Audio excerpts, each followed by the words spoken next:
Hey guys, tonight we're doing something a little different. You're not just drifting into the past, you're waking up there, and not just anywhere. You're in a castle in the Middle Ages, and you are the king. You wake up to the scratch of wool on your skin.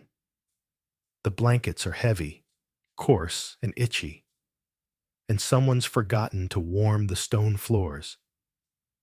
Your breath mists faintly in the air, and the only light in the room comes from a few fat candles, melting sideways in iron sconces. The walls are stone, bare, and damp at the seams. It smells like boiled onions and wet dog. You sit up, your neck is stiff, and to your left, there it is, a crown, solid, gold, and sitting in a wooden bowl next to yesterday's crust of bread. This is your bedchamber. You, somehow, have become the king. Congratulations? Maybe. So, before you get comfortable, take a moment to like the video and subscribe, but only if you genuinely enjoy what I do here. Leave a comment with the time and place you're watching this, so I can say a prayer for you and your family. May you be blessed with peace and health from above. Now, dim the lights. Maybe turn on a fan for that soft background hum. And let's ease into tonight's journey together. You sit upright, startled by a loud knock. The door creaks open, and a man with a long nose and longer robes steps in. "Your Grace," he says, in the most nasal accent you've ever heard, "you've overslept. Again." You try to speak, but your throat is parched. The words come out more like gravel than English, or Middle English, which is technically what you're expected to know right now.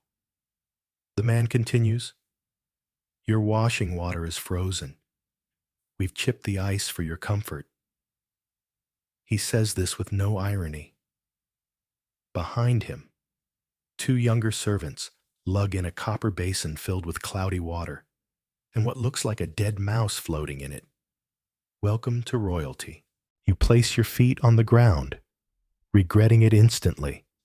The stones are ice. Your toes curl.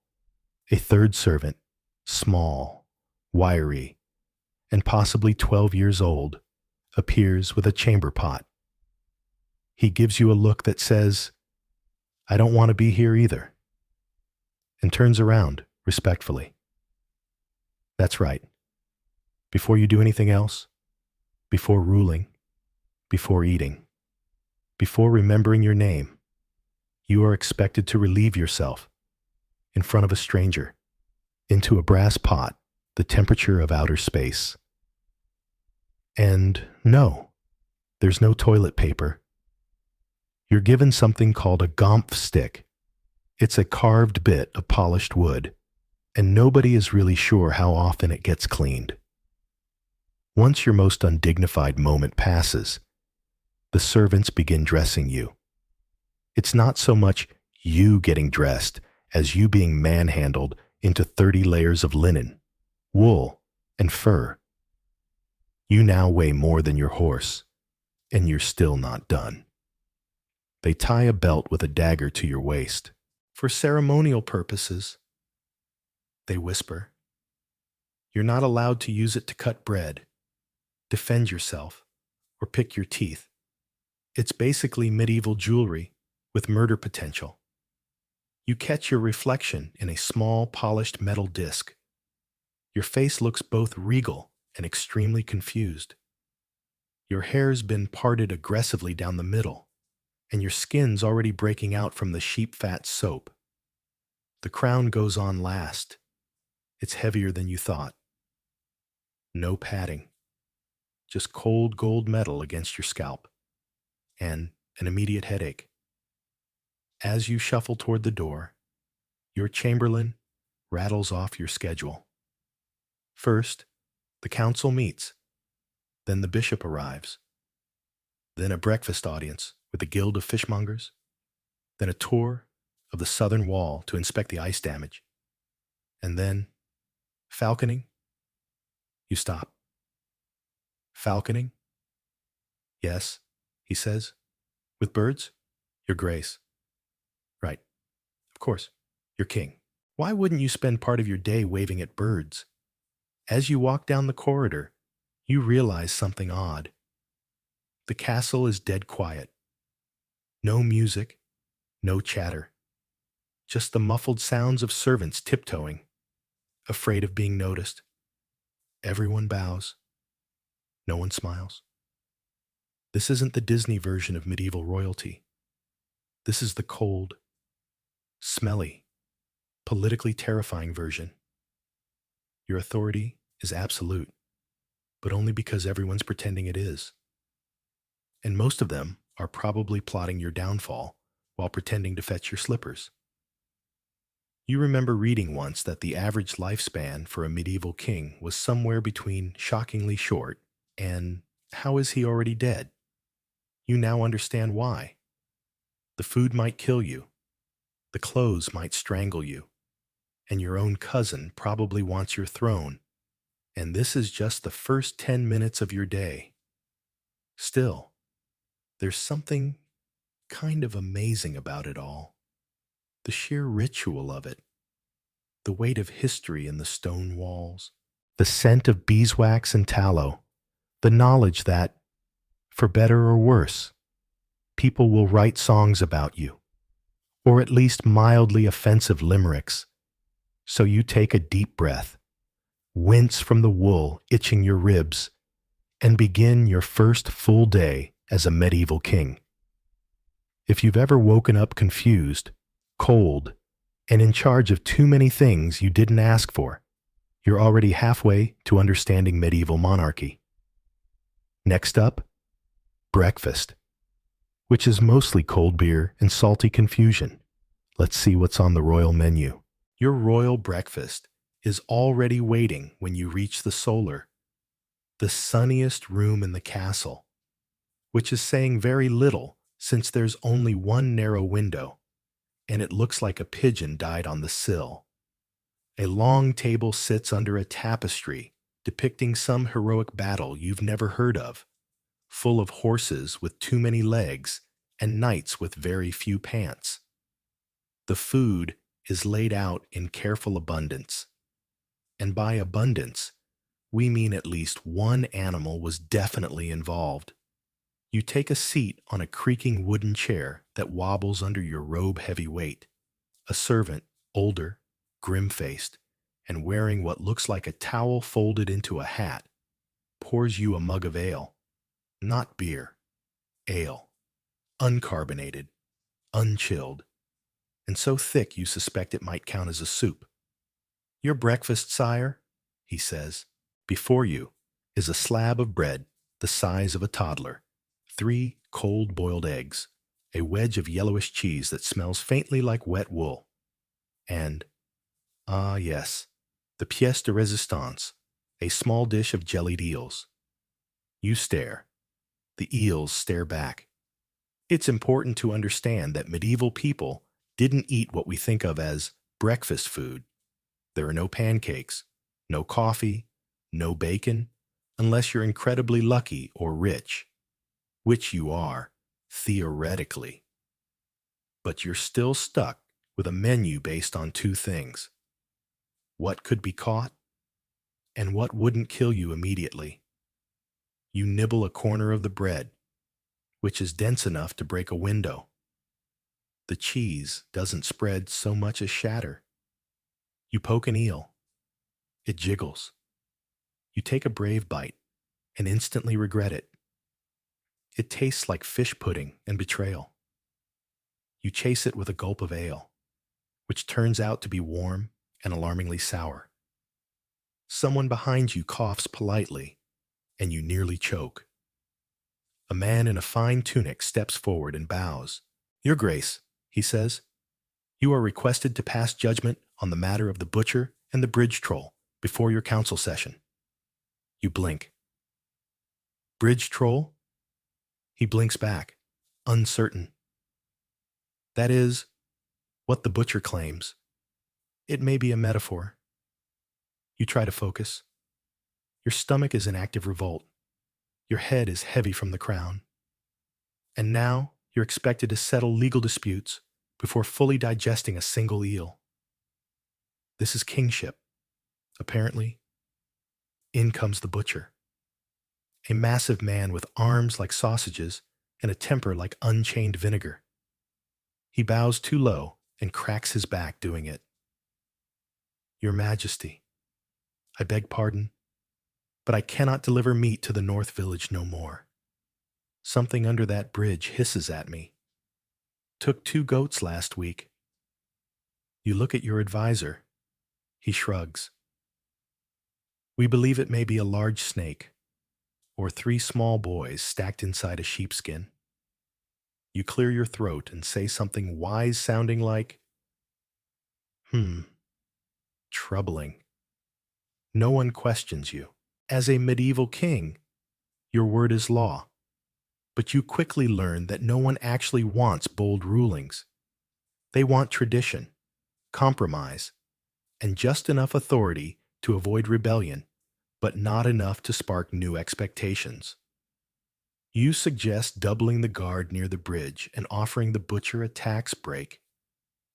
Everyone murmurs approval. You are a diplomatic genius. Or at least, you've avoided your first assassination attempt. Success. Still chewing your last mouthful of stubborn cheese. You're ushered away again, this time toward the royal council. But before you leave, you glance back at the table. The eels are still there, jiggling ominously. You suspect they'll be back tomorrow. Historical fact break. Breakfast, as a formalized meal, wasn't standard in medieval Europe. Most commoners had little more than weak ale and bread. Eating early was considered vaguely gluttonous or reserved for workers. But kings, of course, had the luxury of ignoring societal scowls. They had kitchens, stores, servants, and occasionally live-in entertainers who played the lute while you ate. Badly. Sadly, yours is away today. Something about a sprained toe during an interpretive dance. But if you think this weird little feast is the strangest part of your morning, wait until you walk into a room full of nobles who all hate each other and must pretend not to, while you, wearing a migraine disguised as a hat, try to stay awake.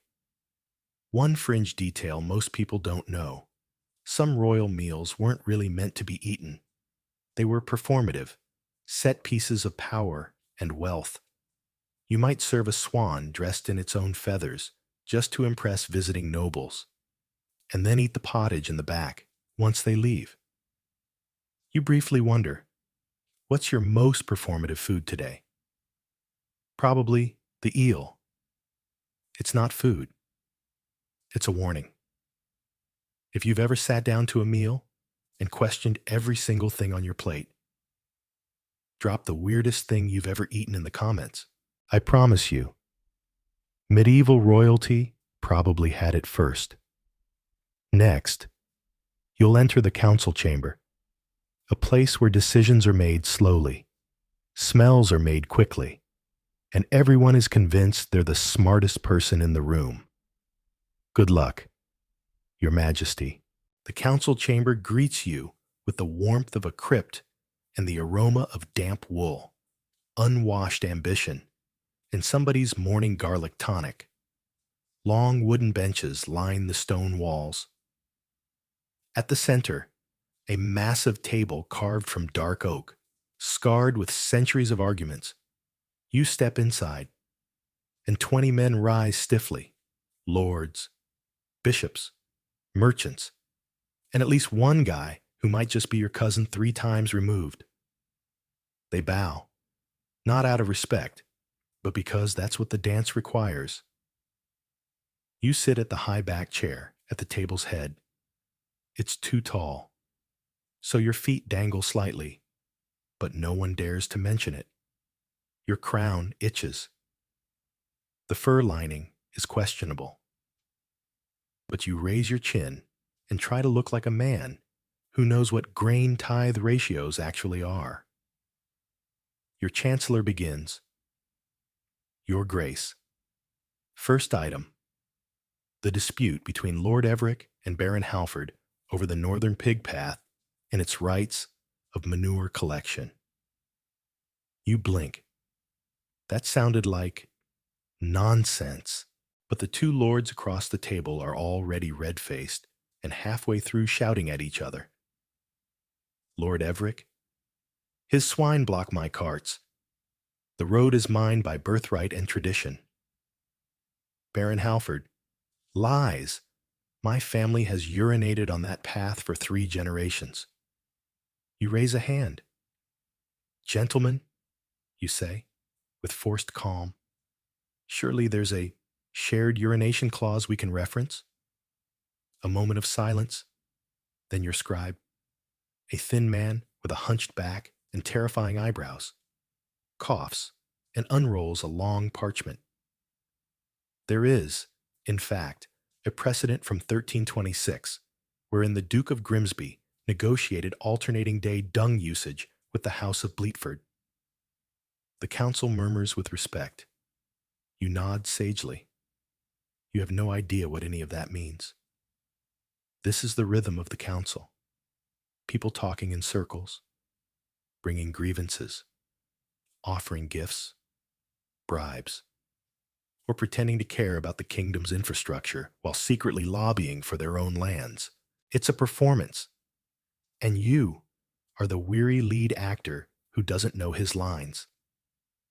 As you listen to a heated debate about whether to use ash wood or elm for the new bridge supports, you glance around the table and observe one noble is openly asleep. Another is carving something obscene into the table leg. The bishop is humming a hymn to himself, off key. Your steward is definitely playing Guess Who Farted. This is governance. Glamorous, isn't it? Mainstream historical truth. Medieval councils, especially in later periods, were actually vital in shaping the law and distributing royal power. Kings rarely ruled alone. They depended heavily on their advisors and nobles, who often had their own armies and land. The illusion of centralized control was just that, an illusion. You're not commanding this room. You're balancing it. Quirky tidbit. Some council decisions took months and required symbolic gestures like kissing relics, sharing bread, or holding ceremonial farts. Yes, in some places breaking wind in court could be legally insulting. You're now deeply worried about your earlier cheese. Then comes a new agenda item. The bishop wishes to discuss ecclesiastical penalties for dancing during Lent. You stare blankly. The bishop, an owl-faced man with rings on every finger and wine stains on his robe, launches into a passionate sermon about the dangers of rhythm. Last week, in the village of East Witherby, 5 youths were seen hopping in time to a fiddle. This cannot stand. You want to laugh? You really do. But you're king. You must nod with solemnity and mutter, a grave matter. After an hour, you realize something both terrifying and comforting. They don't expect brilliance from you. They expect presence. A warm, nodding body in a crown. Occasionally sharp, mostly silent. This is rule by aura, not intellect. But every now and then, you feel a glimmer of actual power. A tax you reduce, a punishment you pardon, a land grant you approve that might save someone's winter. And that's when it hits you. Even though everything around you is theater, the consequences are real. So when a farmer's petition is read aloud, something about wolves eating his sheep and his children, you listen more closely. He's come a long way. probably barefoot. He'll return with whatever you give him. Nothing, a promise, or real help. You wave your hand. Assign him 2 goats and a watchman for the season. The scribe makes a note. The farmer will live better this winter. Maybe this, you think, is what makes the fleas worth it. The room drones on. You sip more ale, now lukewarm and distressingly chewy. Someone sneezes onto a document. No one reacts. You begin to count the cobwebs on the ceiling. 1, 2, 7. There's one that's holding a moth hostage. Then someone says something about the royal treasury, and the room goes still. Ah, money. Your treasurer presents a scroll thicker than your wrist. We are behind, he says ominously. 4 months on debt payments to the Genoese bankers. The mint cannot make new coin, and the nobles refuse the war levy. You nod, slowly. So, we're broke? In a word, he replies, catastrophically. If you've ever checked your bank account and hoped it was wrong, imagine doing that in front of 20 armed landowners. Your move. Majesty. You declare an emergency audit, which means very little, but sounds very impressive. The nobles nod. Crisis postponed. If you've ever sat in a meeting that could have been an email, imagine that meeting ending with a rebellion if you make the wrong joke. That's royal life in a nutshell. Next, you'll be introduced to royal fashion. Hope you like scratchy collars, questionable color choices, and trying not to pass out from wool-induced suffocation. You think you've survived the worst part of the morning until they send you to get changed. Yes. Again. Apparently, your council robes are not appropriate for your public promenade. You're going outside. People will see you, which means it's time for what the royal tailor calls a transformation, and what you will later describe in your journal as a slow-motion, fabric-based nightmare. You're brought to the royal dressing chamber, which is about the size of a chicken coop and smells like one too. The tailor is already waiting. His name is Master Alric. He bows so low, his spine cracks. Your Grace, he lisps. Today, I have prepared something seasonal. That word alone fills you with dread. You are stripped, again, by servants who are beginning to feel like oddly silent family members. The tailor begins layering garments onto your body like you're a very expensive sausage roll. First, linen undergarments. Then, tightly laced hose, so snug you feel your knees whispering secrets to each other. Next, a padded doublet, then a tunic, then a second tunic, then a cloak, for majesty, then a mantle, for weight, and then the outer robe. It is purple. It is velvet. And it weighs more than your horse. You are now a walking sofa. Your boots are made of leather so stiff it squeaks when you move. Your hat, no longer the crown, but a ceremonial chaperone, is floppy, lopsided, and adorned with a feather that keeps poking you in the eye. Master Alric beams. You look radiant. My liege, you look like a noble grape with anxiety. Mainstream historical fact. Medieval royal fashion was meant to signal power, wealth, and moral superiority. Purple dyes were so expensive, they were restricted by law to royalty. Sumptuary laws dictated what people could and could not wear based on class. If your boots had more than 2 colors, you might be fined. If your sleeves trailed too long, you might be asked to shorten them or get smacked by the church. You are the only person allowed to wear all of it at once. And believe me, you are, Now, the fringe tidbit. Fashion was also used as political warfare. Robes sewn with gold thread, imported silk linings, or even specific fur trims could signal allegiance to certain factions or regions. Some nobles wore codpieces so large they required structural reinforcement. One 14th century duke reportedly had 12 identical cloaks, made just to make his rivals think he never wore the same thing twice. As you struggle to walk in your new ensemble, you ask, "Is all this really necessary?" Master Alric's eyes widen. "Your Grace," he whispers. "The people see you. They must believe you." You waddle toward the courtyard like a bloated swan. Your retinue follows. 2 guards, a page boy, a handmaiden, and your herald, who is already warming up his voice like an opera singer. You're headed to make an appearance, a royal promenade through the market square to reassure your subjects that, despite all appearances, everything is fine. But before that, you're paraded down the castle corridor like a human peacock. Every servant you pass bows.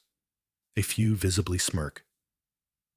One girl curtsies and murmurs, "Nice feather, my lord," before vanishing behind a tapestry. You try not to trip on your own robe. You fail. Twice. As you descend the main stairwell, the robe catches on a torch bracket and jerks you backward like a medieval yo-yo. Your guard lunges to steady you, and for a moment, the page thinks you've been assassinated by architecture. You recover. Barely. Your pride does not. When you reach the courtyard, you're hit with a blast of fresh air, and the first sunlight you've seen today. The warmth is welcome. But now you're sweating inside your cloak like an anxious baked potato. The herald steps forward and blows a horn. It produces a sound somewhere between a war cry and a goose being stepped on. "Behold," he bellows, "His Royal Majesty, sovereign of all fields, forests, and fisheries." The courtyard echoes with polite clapping and an awkward "hurrah." You wave. Your ring nearly flies off. And then you do what any reasonable person in 30 pounds of velvet would do. You walk forward with dignity, pretending your left boot isn't full of regret and your right sock hasn't bunched up like a sullen eel. As you pass a line of servants and minor nobles, you hear someone whisper, "His Grace appears radiant today." Another replies, "Is he limping?" You glance up at the castle windows. Somewhere behind those panes, someone is sketching this moment into the annals of history. King appears in market-wearing cloak of purple majesty, possibly sweating to death. You try to smile. You end up grimacing.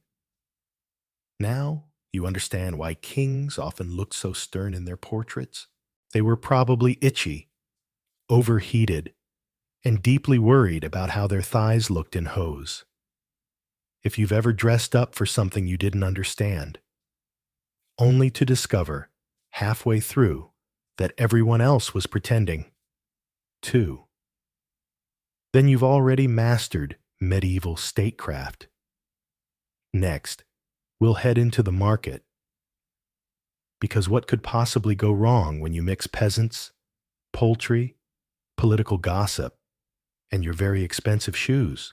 You pass under the castle portcullis, squinting as the world outside explodes into color, noise, and smells that hit you like a frying pan made of compost and roasted meat. The market square sprawls below like an unruly child's drawing, stalls scattered without logic, banners flapping, chickens where no chickens should be. It is loud. It is chaotic. It is alive. And you, in your purple cloak and ornamental footwear, are expected to glide through it like a divine breeze. You're not just royalty. Today, you're performance art. A bell rings as your arrival is announced. The townspeople turn, pause for a beat, and then bow in a wave of bobbing heads and curtsies. A few brave ones cheer. One throws a small flower. It hits your guard in the ear. He doesn't flinch. You raise your gloved hand in greeting and continue forward, flanked by your escort. You smile. You regret smiling. Something sticky just landed on your lip. Was it honey? Was it bird? Don't think about it. The first few stalls sell bread, cheese, and sausages. The smells are heavenly. You make eye contact with a baker whose eyebrows seem to have migrated into his hairline. He offers you a lumpy loaf. You nod regally, as if to say, "Ah, yes, carbohydrate diplomacy. Carry on." Then a peasant woman steps forward and thrusts something into your path, a crying baby. "Name him after ye, sire," she pleads. "Little Humphrey's got kingly lungs." The child wails like a banshee. Your crown vibrates. You blink, nod, say, "A fine, heir to the mud." She weeps with joy. Moments like these are part of the job. Royal appearances are less about governing and more about being seen. A walking reassurance that the social order is intact. The fields will yield. And yes, the king still has both arms. Historical fact: medieval rulers were expected to appear in public regularly, not just in feasts and ceremonies, but in everyday settings like marketplaces, processions, and religious festivals. It wasn't kindness. It was strategy. Visibility meant legitimacy. If people didn't see you, rumors might grow that you were ill, or dead, or replaced by your identical cousin Reginald. Quirky tidbit: some kings used royal progresses, long public tours of the countryside to remind far-off nobles that the crown existed. Henry VIII's trips were basically Tudor roadshows, minus the merch booth, although his court did bring its own portable toilets. Smart man. Back in your own square, you're making slow progress. At one stall, a potter offers you a mug. "For your digestion, sire. It's glazed with ash from sacred sheep bones." You smile, say thank you, and do not touch it. You pass a fishmonger. The display is vivid. There's a trout that looks personally offended to still be on the counter. The fishmonger bows so low that his forehead hits a barrel.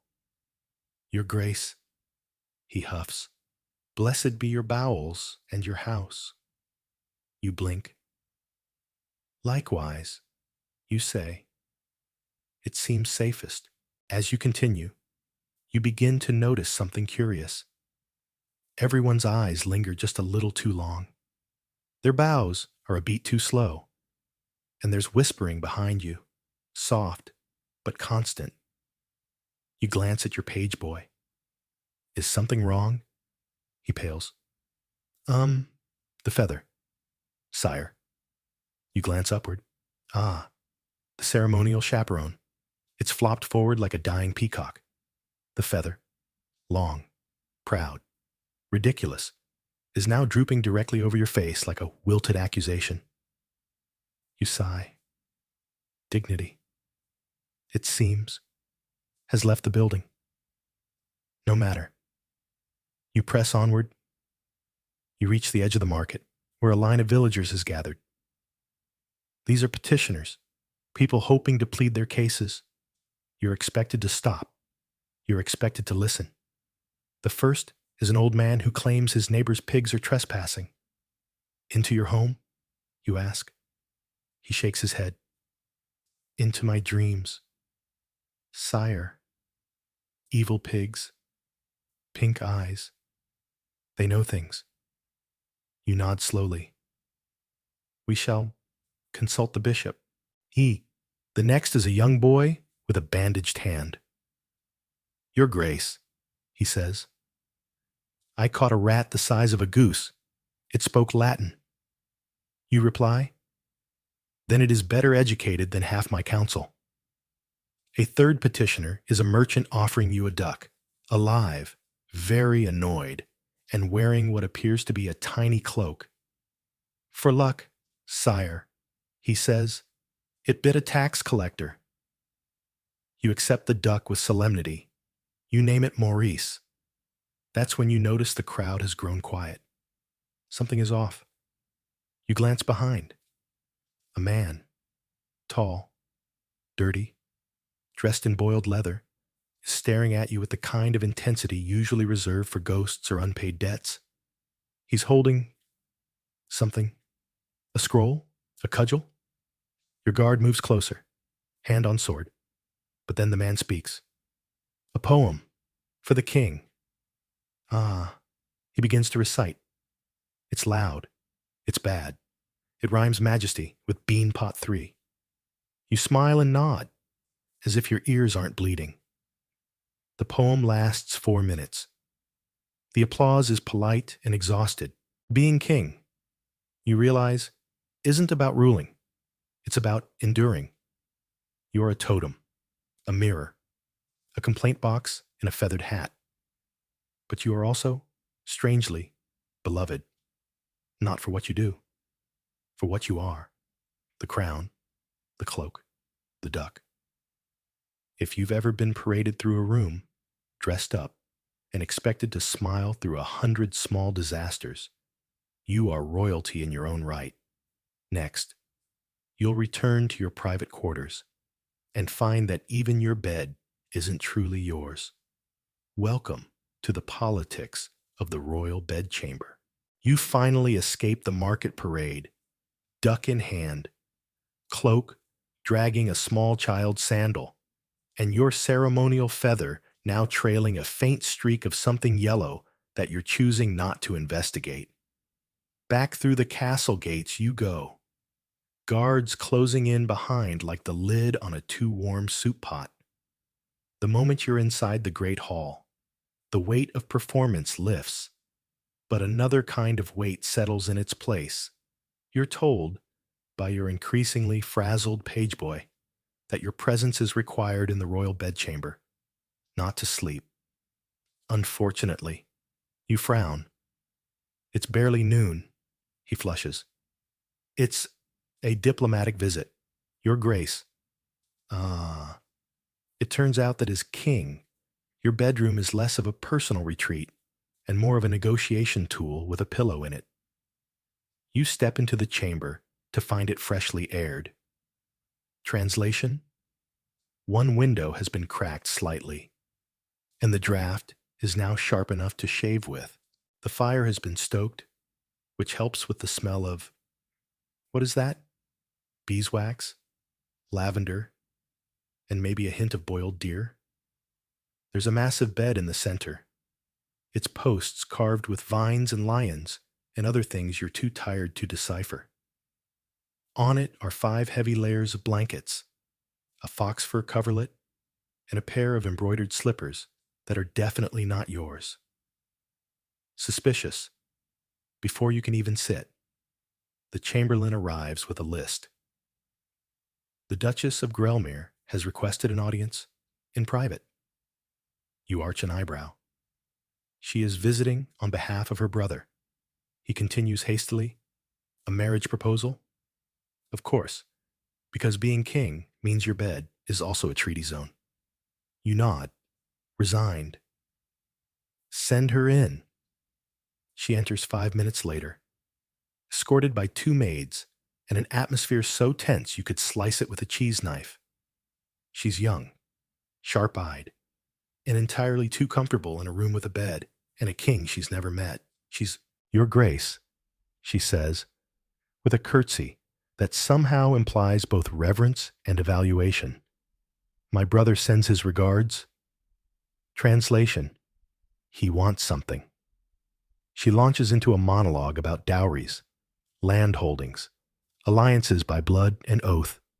You nod politely, trying to ignore the way the fox fur blanket is now sticking to your leg like a needy cat. At one point, she asks, Do you enjoy poetry? You consider lying? Not recently. She smiles. Good. I find poets exhausting. You might like her, but this isn't a date. This is politics. She's here to test your responses, gauge your interest, and report back whether you're a dithering romantic, a dangerous tyrant, or a man who once ate eel and lived to tell about it. Mainstream historical fact: royal marriages in the Middle Ages were rarely about love. They were contracts, means of acquiring land, cementing alliances, or ending wars. Kings and queens met each other for the first time on their wedding day, and sometimes never again afterward. Marital duty was often more strategic than personal. Fringe tidbit: some medieval monarchs had elaborate rituals for the witnessed bedding, a formal ceremony where nobles escorted the married couple to the chamber, watched them get into bed, and sometimes even stayed to hear, well, confirmation. You silently thank the gods. This is not that kind of day. As the Duchess leaves, she pauses at the door. You may find, she says coolly, that it is easier to rule a kingdom than a marriage. You consider asking what she means, but she's gone. No sooner has the chamberlain re-entered than he informs you of another guest. The royal concubine, your grace, as is, custom. Your eyebrows go full rebellion. Is it? He bows. The calendar? Sire. Wednesdays. You suppress a groan. Moments later, she arrives, dressed in silk, her perfume arriving 5 seconds before she does. She curtsies and says, Would your majesty care for company or just conversation? You stare at her. She's breathtaking, intelligent eyes, amused smile, and the kind of confidence that suggests she has seen through more kings than chairs. You opt for conversation, not just because you're tired, but because she brings wine and a sense of humor. Over the next hour, you talk about everything from weather to court rumors to how badly the bishop sings during midnight prayers. She tells you someone saw you in the market and described you as radiant, confused, and definitely sweating. You laugh, and she laughs too. The duck, Maurice, flaps quietly from the corner. Eventually, she rises. You're not what I expected, she says. You smile. That makes 2 of us. She leaves with a nod. No drama. No theatrics. Just a quiet exit and the scent of lilacs in the air. You finally collapse onto the bed. For the first time today, you're horizontal. But sleep doesn't come. Not yet. Because being king isn't about doing things. It's about being the object through which things happen. Treaties, gossip, tension, hope. Everyone wants a piece of you. Even the bed you're lying on was chosen by committee. If you've ever had a bedroom that wasn't truly yours, shared, borrowed, rearranged for appearances, then you know what it's like to be royalty at rest. Almost. Next up, a midnight mass that turns your castle into a candlelit crypt, and monks who chant like they're trying to summon something. The castle goes dark far earlier than you'd like. Sunlight fades fast in winter, and candles aren't cheap, even for a king. By late evening, the halls are lit with nothing but flickering sconces and the occasional torch, carried by servants who seem to glide more than walk. You're sitting in your private chamber again, eyes half-lidded, hoping for sleep, when your chamberlain appears for what must be the 12th time today. Your Grace, he says, his voice hushed but urgent. The monks await you.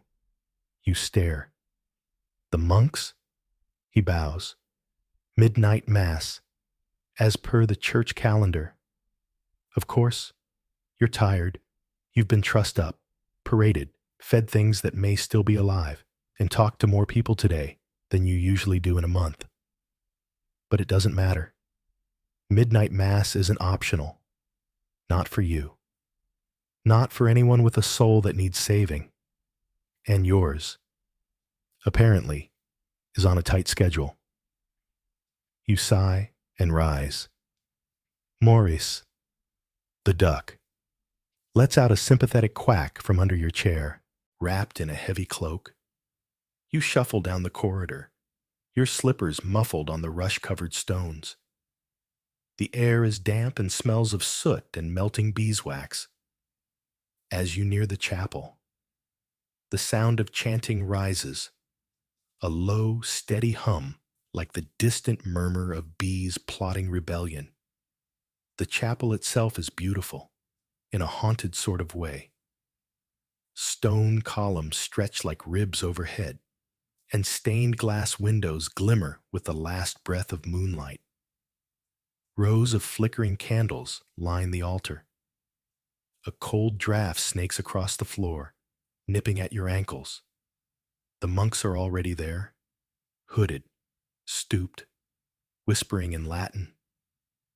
You don't understand much of it, but the rhythm of the words is strangely soothing, repetitive, like the sound of a rainstorm far away.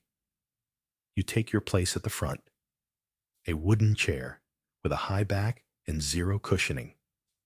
The bishop begins the Mass, voice booming across the silent room. There are blessings, scripture readings, a hymn so slow you feel yourself aging between verses. This is not the warm, festive church of modern memory. This is ancient ritual, solemn and precise. Every motion has a purpose. Every pause feels like a held breath. Mainstream historical fact. Midnight masses were common during high holy days, especially around Christmas, Easter, and saints' feasts. For royalty, attendance was both pious obligation and political display. You showed devotion not just to God, but to your people, who watched carefully for signs of hypocrisy. Quirky tidbit. Monks in some abbeys were known to chant for hours at a time without pause.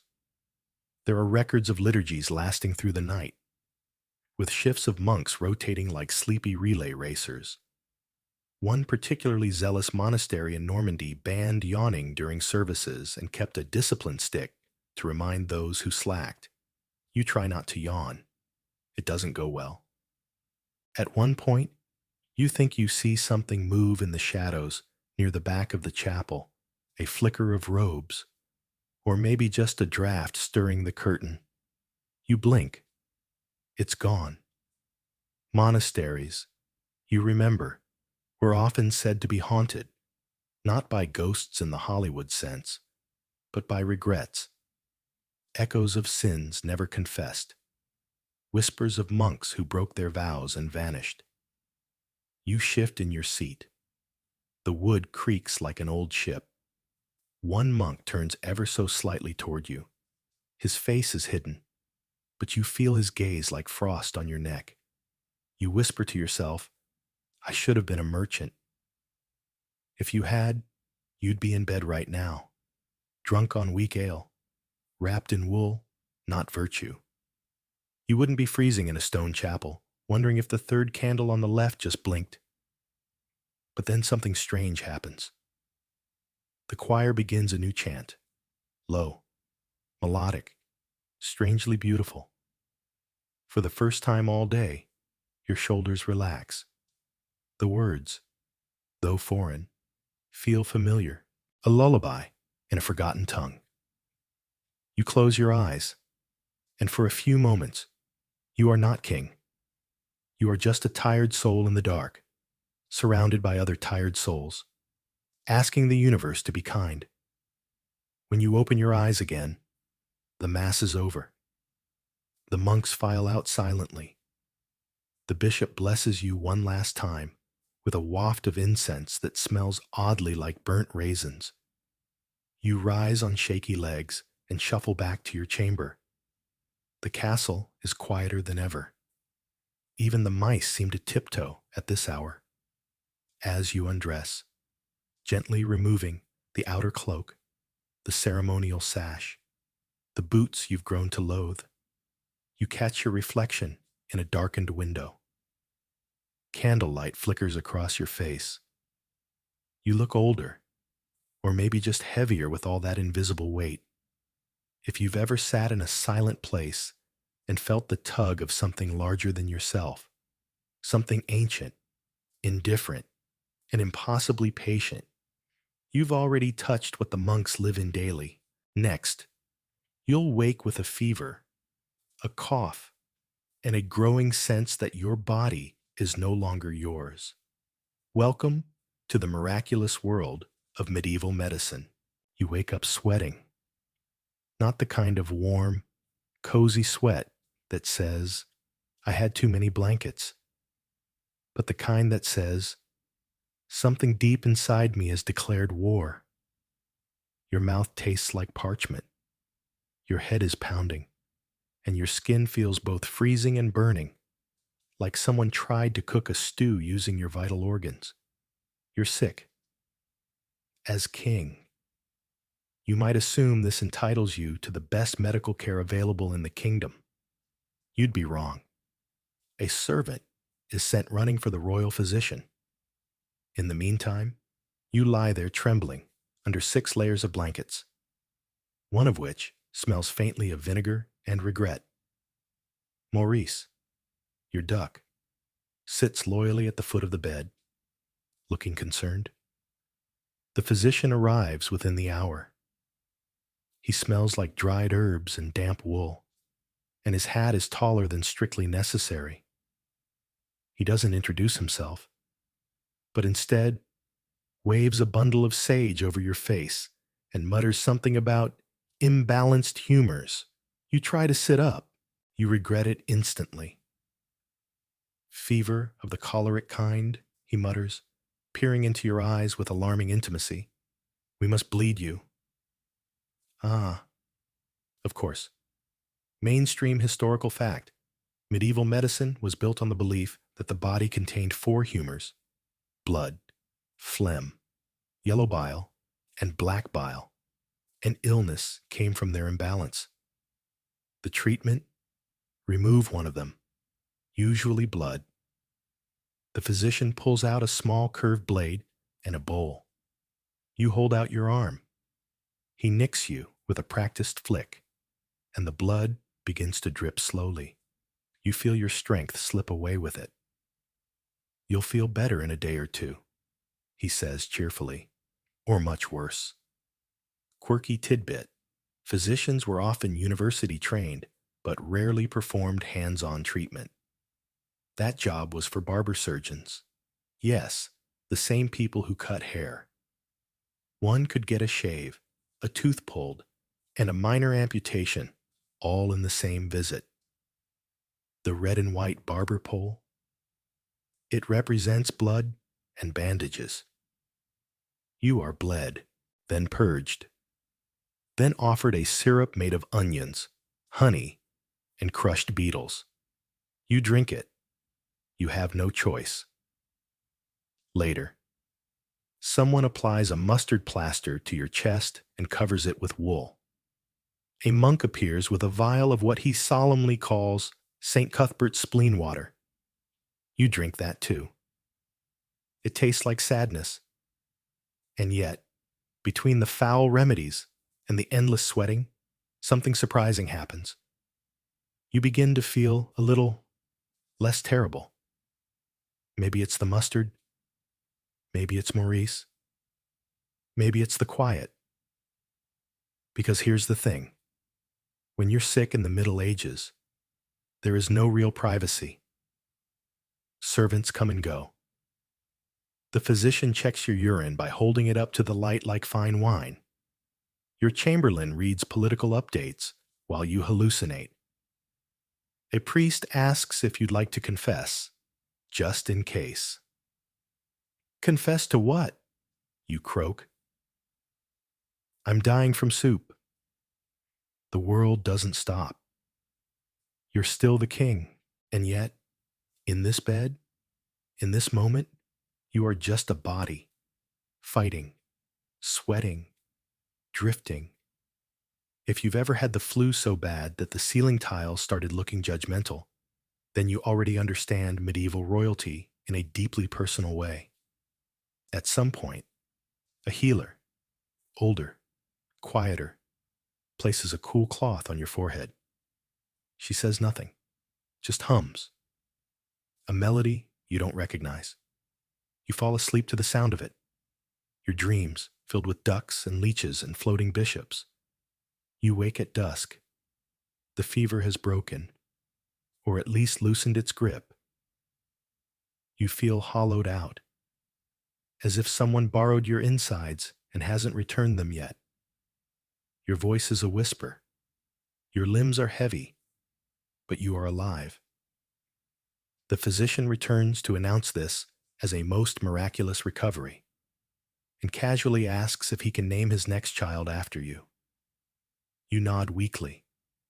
You are bathed in lukewarm water, dried with rough linens, and dressed in a simple tunic.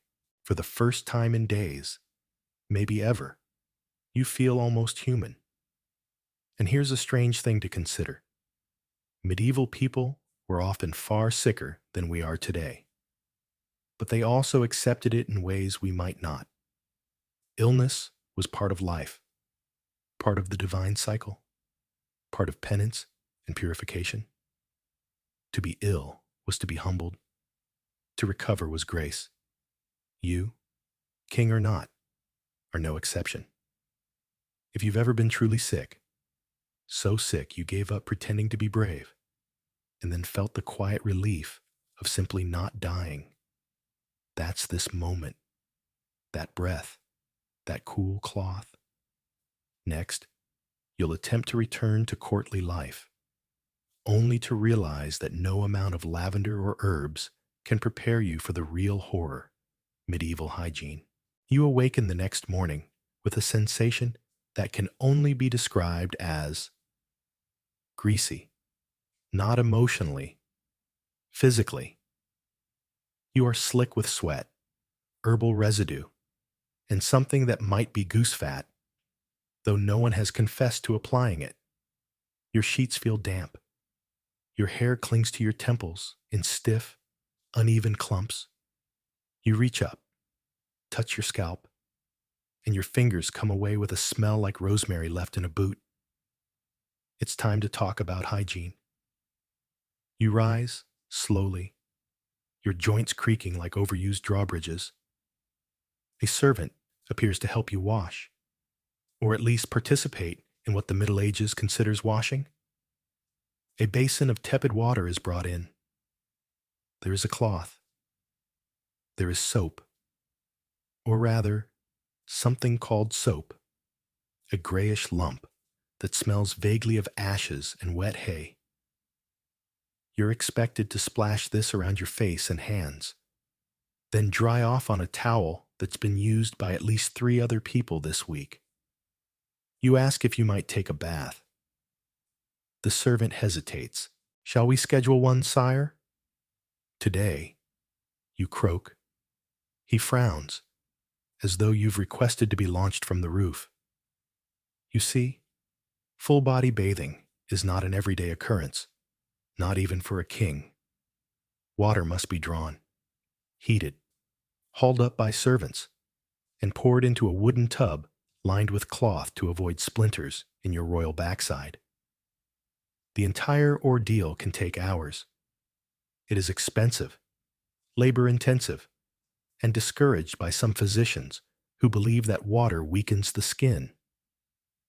Mainstream historical fact: while public bathhouses existed throughout medieval Europe, especially in the earlier Middle Ages, by the high medieval period, private baths became rare luxuries for the elite. Bathing was often associated with sin, sensuality, or sickness. Many believed that over-cleansing invited illness by opening the pores to bad air. And yet, you are determined. Several hours later, you are finally immersed in a steaming tub. The water is murky with herbs, lavender, mint, maybe thyme.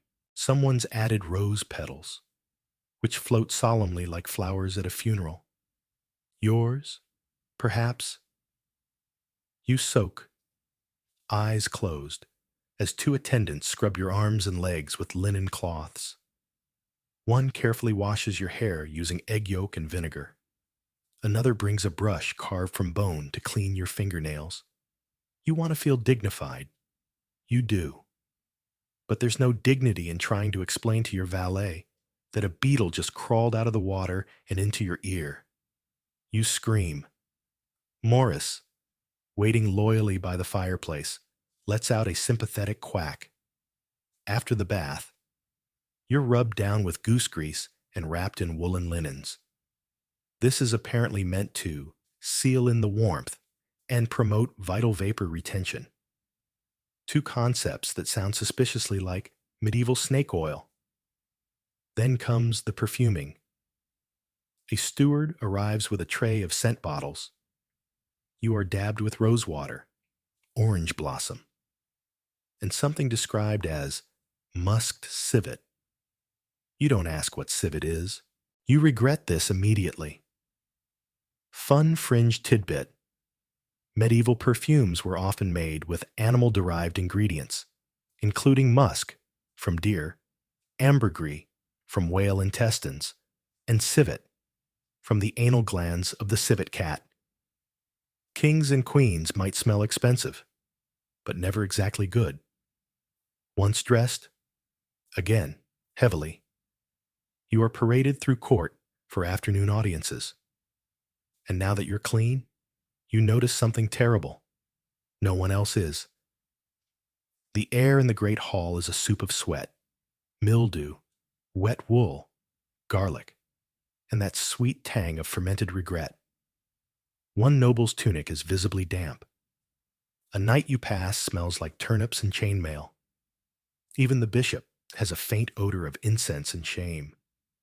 You begin to suspect that you are the only person within 100 miles who has experienced soap in the past month. Your chamberlain whispers to you. The court applauds your elegance today. Sire, you're not sure if that's a compliment or just a way of saying, thanks for not actively smelling like death. Historical note. While hygiene standards varied, most people rarely bathed fully. Instead, they used perfumes, clean linen underclothes, changed more often than outer garments, and occasional sponge baths. Royalty might own private latrines, but most castle sanitation was rudimentary. Chamber pots were emptied out windows. Garderobes vented directly into moats. One lord boasts to you of his newly improved garderobe system. Now with 2 seats, he exclaims proudly. You nod, trying not to visualize it. By dinner, your olfactory nerves are begging for mercy. The feast is elaborate, but all you can smell is the knight next to you, who appears to have marinated in onion wine. You lean toward your cupbearer. What is that smell? He sniffs thoughtfully. Possibly Sir Aldrich, or the trout. You drink deeply from your goblet. It doesn't help. That night, back in your chamber, you collapse into your now fresh bedding. You've survived illness, endured boiling baths, and battled odors with a stoicism not taught in school. And still, beneath the layers of perfume and protocol, you feel it. That subtle awareness that your body is not really yours anymore. It is royal property. It is expected to be perfumed, clothed, bled, and displayed like a shrine. If you've ever tried to take care of yourself in a world that doesn't really let you rest, you've lived more like a medieval king than you know. Next, you're dragged into an early morning hunting expedition, which mostly involves freezing, falling off horses, and pretending to enjoy it. Oh, and dogs. Lots of dogs. You're jolted awake before sunrise by the sound of barking. At first, you think you're dreaming. Maybe Maurice the duck has learned how to yell. But no, it's very real and very close. A servant bursts in with wild eyes and a bundle of fur and leather. Your Grace, the hunting party is assembled. You sit up slowly. Every joint in your body complains. What party? The hunt. Sire, it's tradition. Ah, right, hunting. That noble, time-honored ritual where grown men dress in fur, chase terrified animals through frozen woods, and pretend it's all very spiritual. You were hoping for a calm morning. Instead, you're about to go jogging with wolves. You're dressed in a hunting ensemble that could double as a medieval tent. Thick leather boots, fur-lined breeches, a wool tunic, and a hood so pointy you could use it to signal passing ships. They strap a short sword to your side and hand you a longbow, which you hold like it might explode. Outside, the hunting grounds are wrapped in fog. It's freezing. Your breath clouds before your face. A dozen hounds bark and strain at their leashes, their handlers trying to wrangle them into some semblance of order. A group of nobles are already mounted on nervous-looking horses, laughing and sipping what they call warming wine, and what you recognize as moonshine in a horn. You mount your horse, eventually, with the grace of a soggy boot. The saddle is hard. The animal is fidgety. You are deeply afraid. Gamekeeper says there's boar in the woods today. One lord announces with entirely too much glee. Big ones, with tusks. Fantastic. Mainstream historical fact. Hunting was a royal obsession in medieval Europe. Kings used it to display their masculinity, their control over nature, and their leisure class superiority. Forests were protected as hunting grounds for nobility, and peasants who poached royal game could face mutilation or death. Quirky tidbit. Hunting wasn't just sport. It was pageantry. There were formal codes of conduct, elaborate hunting calls, and even poetry about it. One 14th century hunting manual spends 32 pages explaining how to properly dissect a deer while maintaining your dignity. Spoiler. It's very bloody. It involves shouting things like haunch and shoulder dramatically. The hunt begins. You ride into the woods with your entourage, the dogs charging ahead, sniffing and howling. Leaves crunch under hooves. Branches slap your face. Within minutes, your fingers are numb and your crown is bouncing dangerously in your hood. Someone blows a horn. Everyone yells. Your horse decides now is a great time to turn sharply and run directly into a bush. You emerge scratched, humbled, and riding backward. No one says anything, but one squire is visibly shaking from silent laughter. You press on. Suddenly, the hounds howl louder. The lead dog disappears into a copse of trees, and a boar explodes from the underbrush like an angry steak on legs.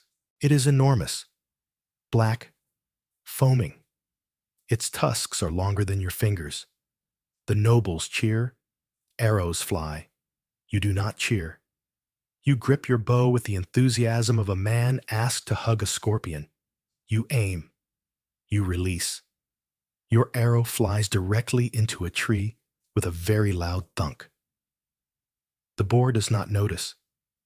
A knight rides forward, leaps from his horse, and tackles the boar with a spear.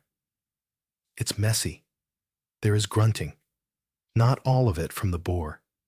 You sit very still on your horse and try to look majestic. Your legs hurt. Your nose is running. Maurice is nowhere in sight. You question your life choices. Eventually, the beast is slain. The hounds nip at its sides triumphantly. The nobles clap each other on the backs and toast their bravery with more warming wine. You nod solemnly, as if to say, "Indeed, that was something." A page boy presents you with the boar's ear, wrapped in cloth. A token. Your grace, you accept it like a cursed sock. Thank you. The rest of the morning is spent trailing through mud, failing to shoot things, and pretending you're not freezing from the thighs down. Someone offers you jerky. It's hard enough to chip a tooth. Back at the castle, you dismount with the grace of a puppet dropped from a tower. Your muscles are jelly. Your knees are locked. Your royal dignity has frostbite. You're escorted to the great hall, where the boar is now being flamboyantly roasted over a fire the size of a peasant's cottage.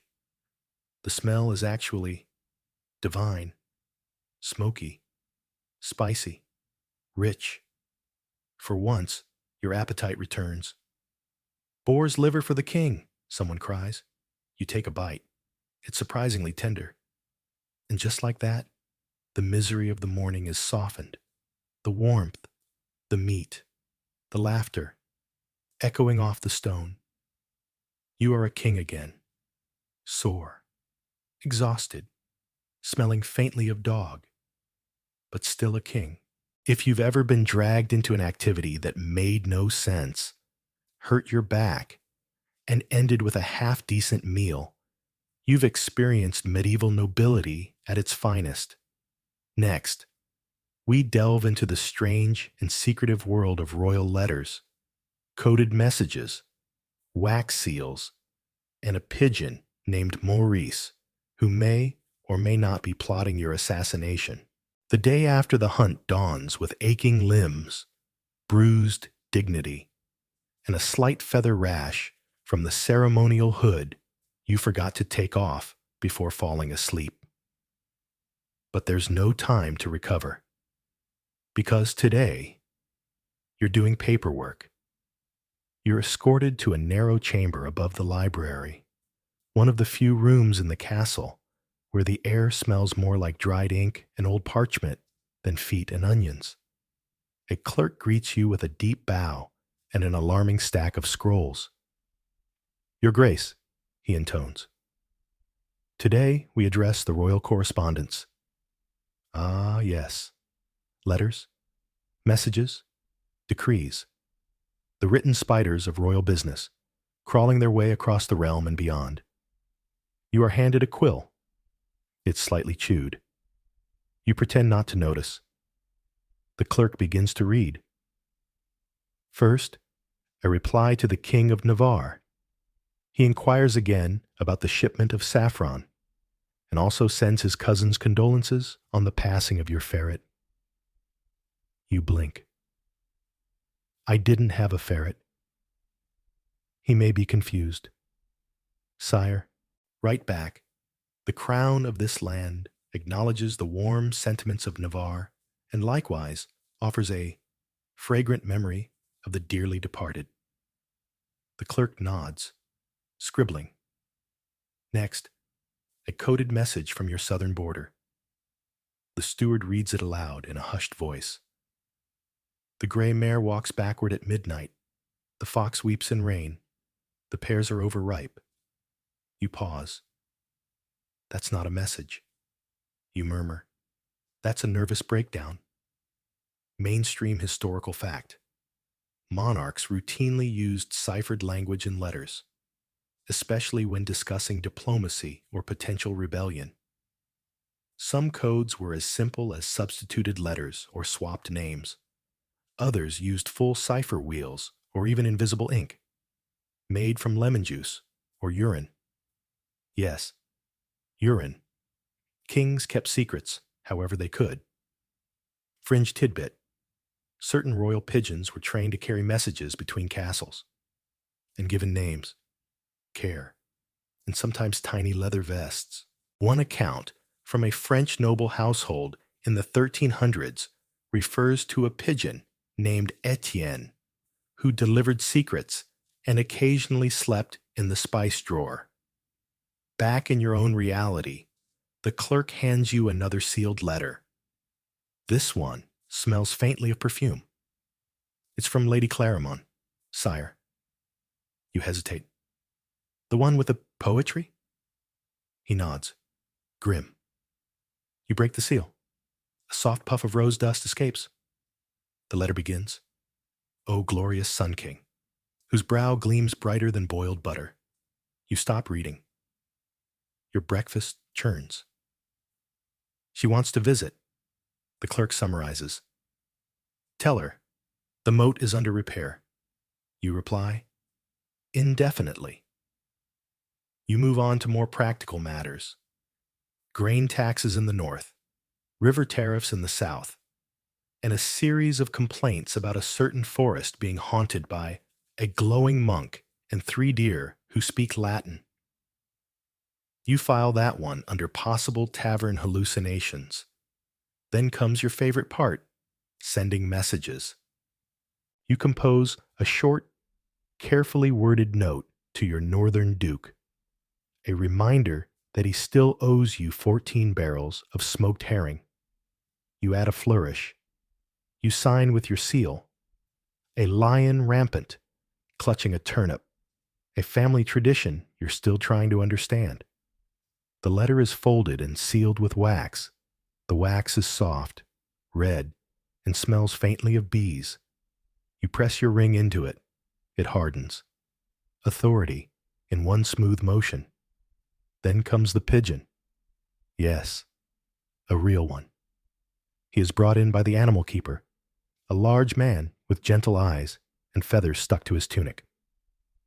This is Maurice, he says proudly. You blink? The same Maurice?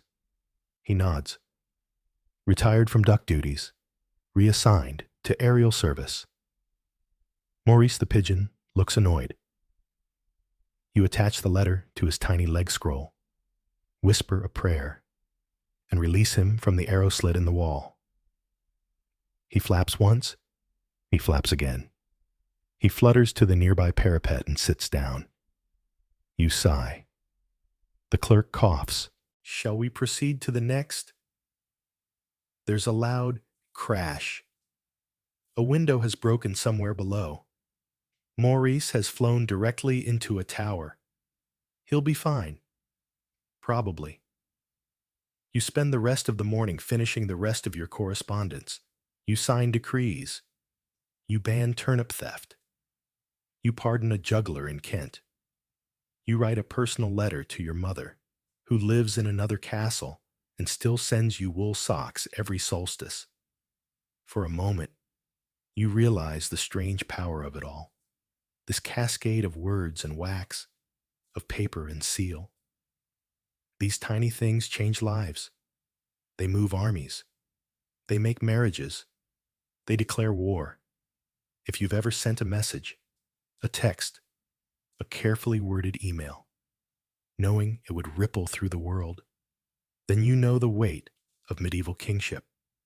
Next, you'll preside over something more, physical, a royal execution. Yes, there will be awkward clapping. No, you are not prepared. There are a great many things you expected when you woke up as a medieval king.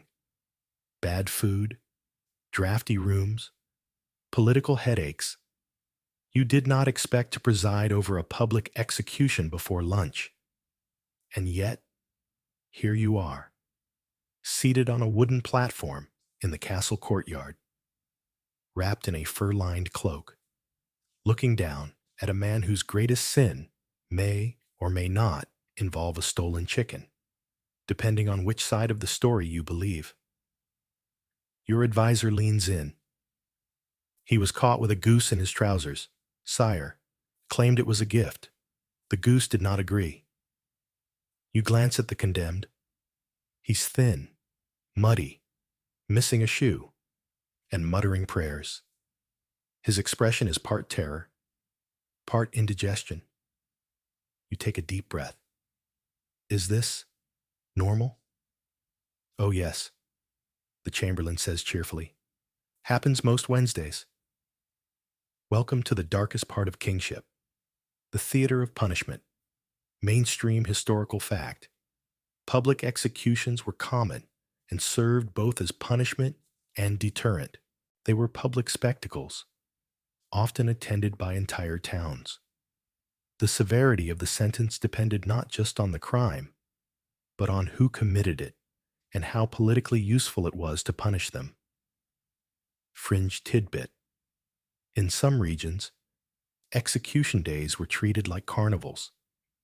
Vendors sold pies. Children climbed trees for better views. One 14th century account mentions a noble who brought his hawk to an execution because it was a fine day and the company pleasant. The executioner steps forward. He's massive, hooded, silent. His axe gleams in the sun. It has a notch in it. You decide not to ask why. The crowd murmurs. Some are cheering. Some are jeering. A child sells roasted chestnuts nearby. You stand because you're expected to.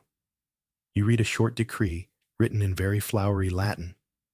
You don't know what half of it means, but the gist is this man stole something, lied about it, and this is what happens when order is disturbed. He's given a final chance to speak. The man looks up. I didn't even want the goose. She followed me. She liked me. The goose in question, present for testimony, honks aggressively from a cage nearby. Then comes the moment. The man kneels.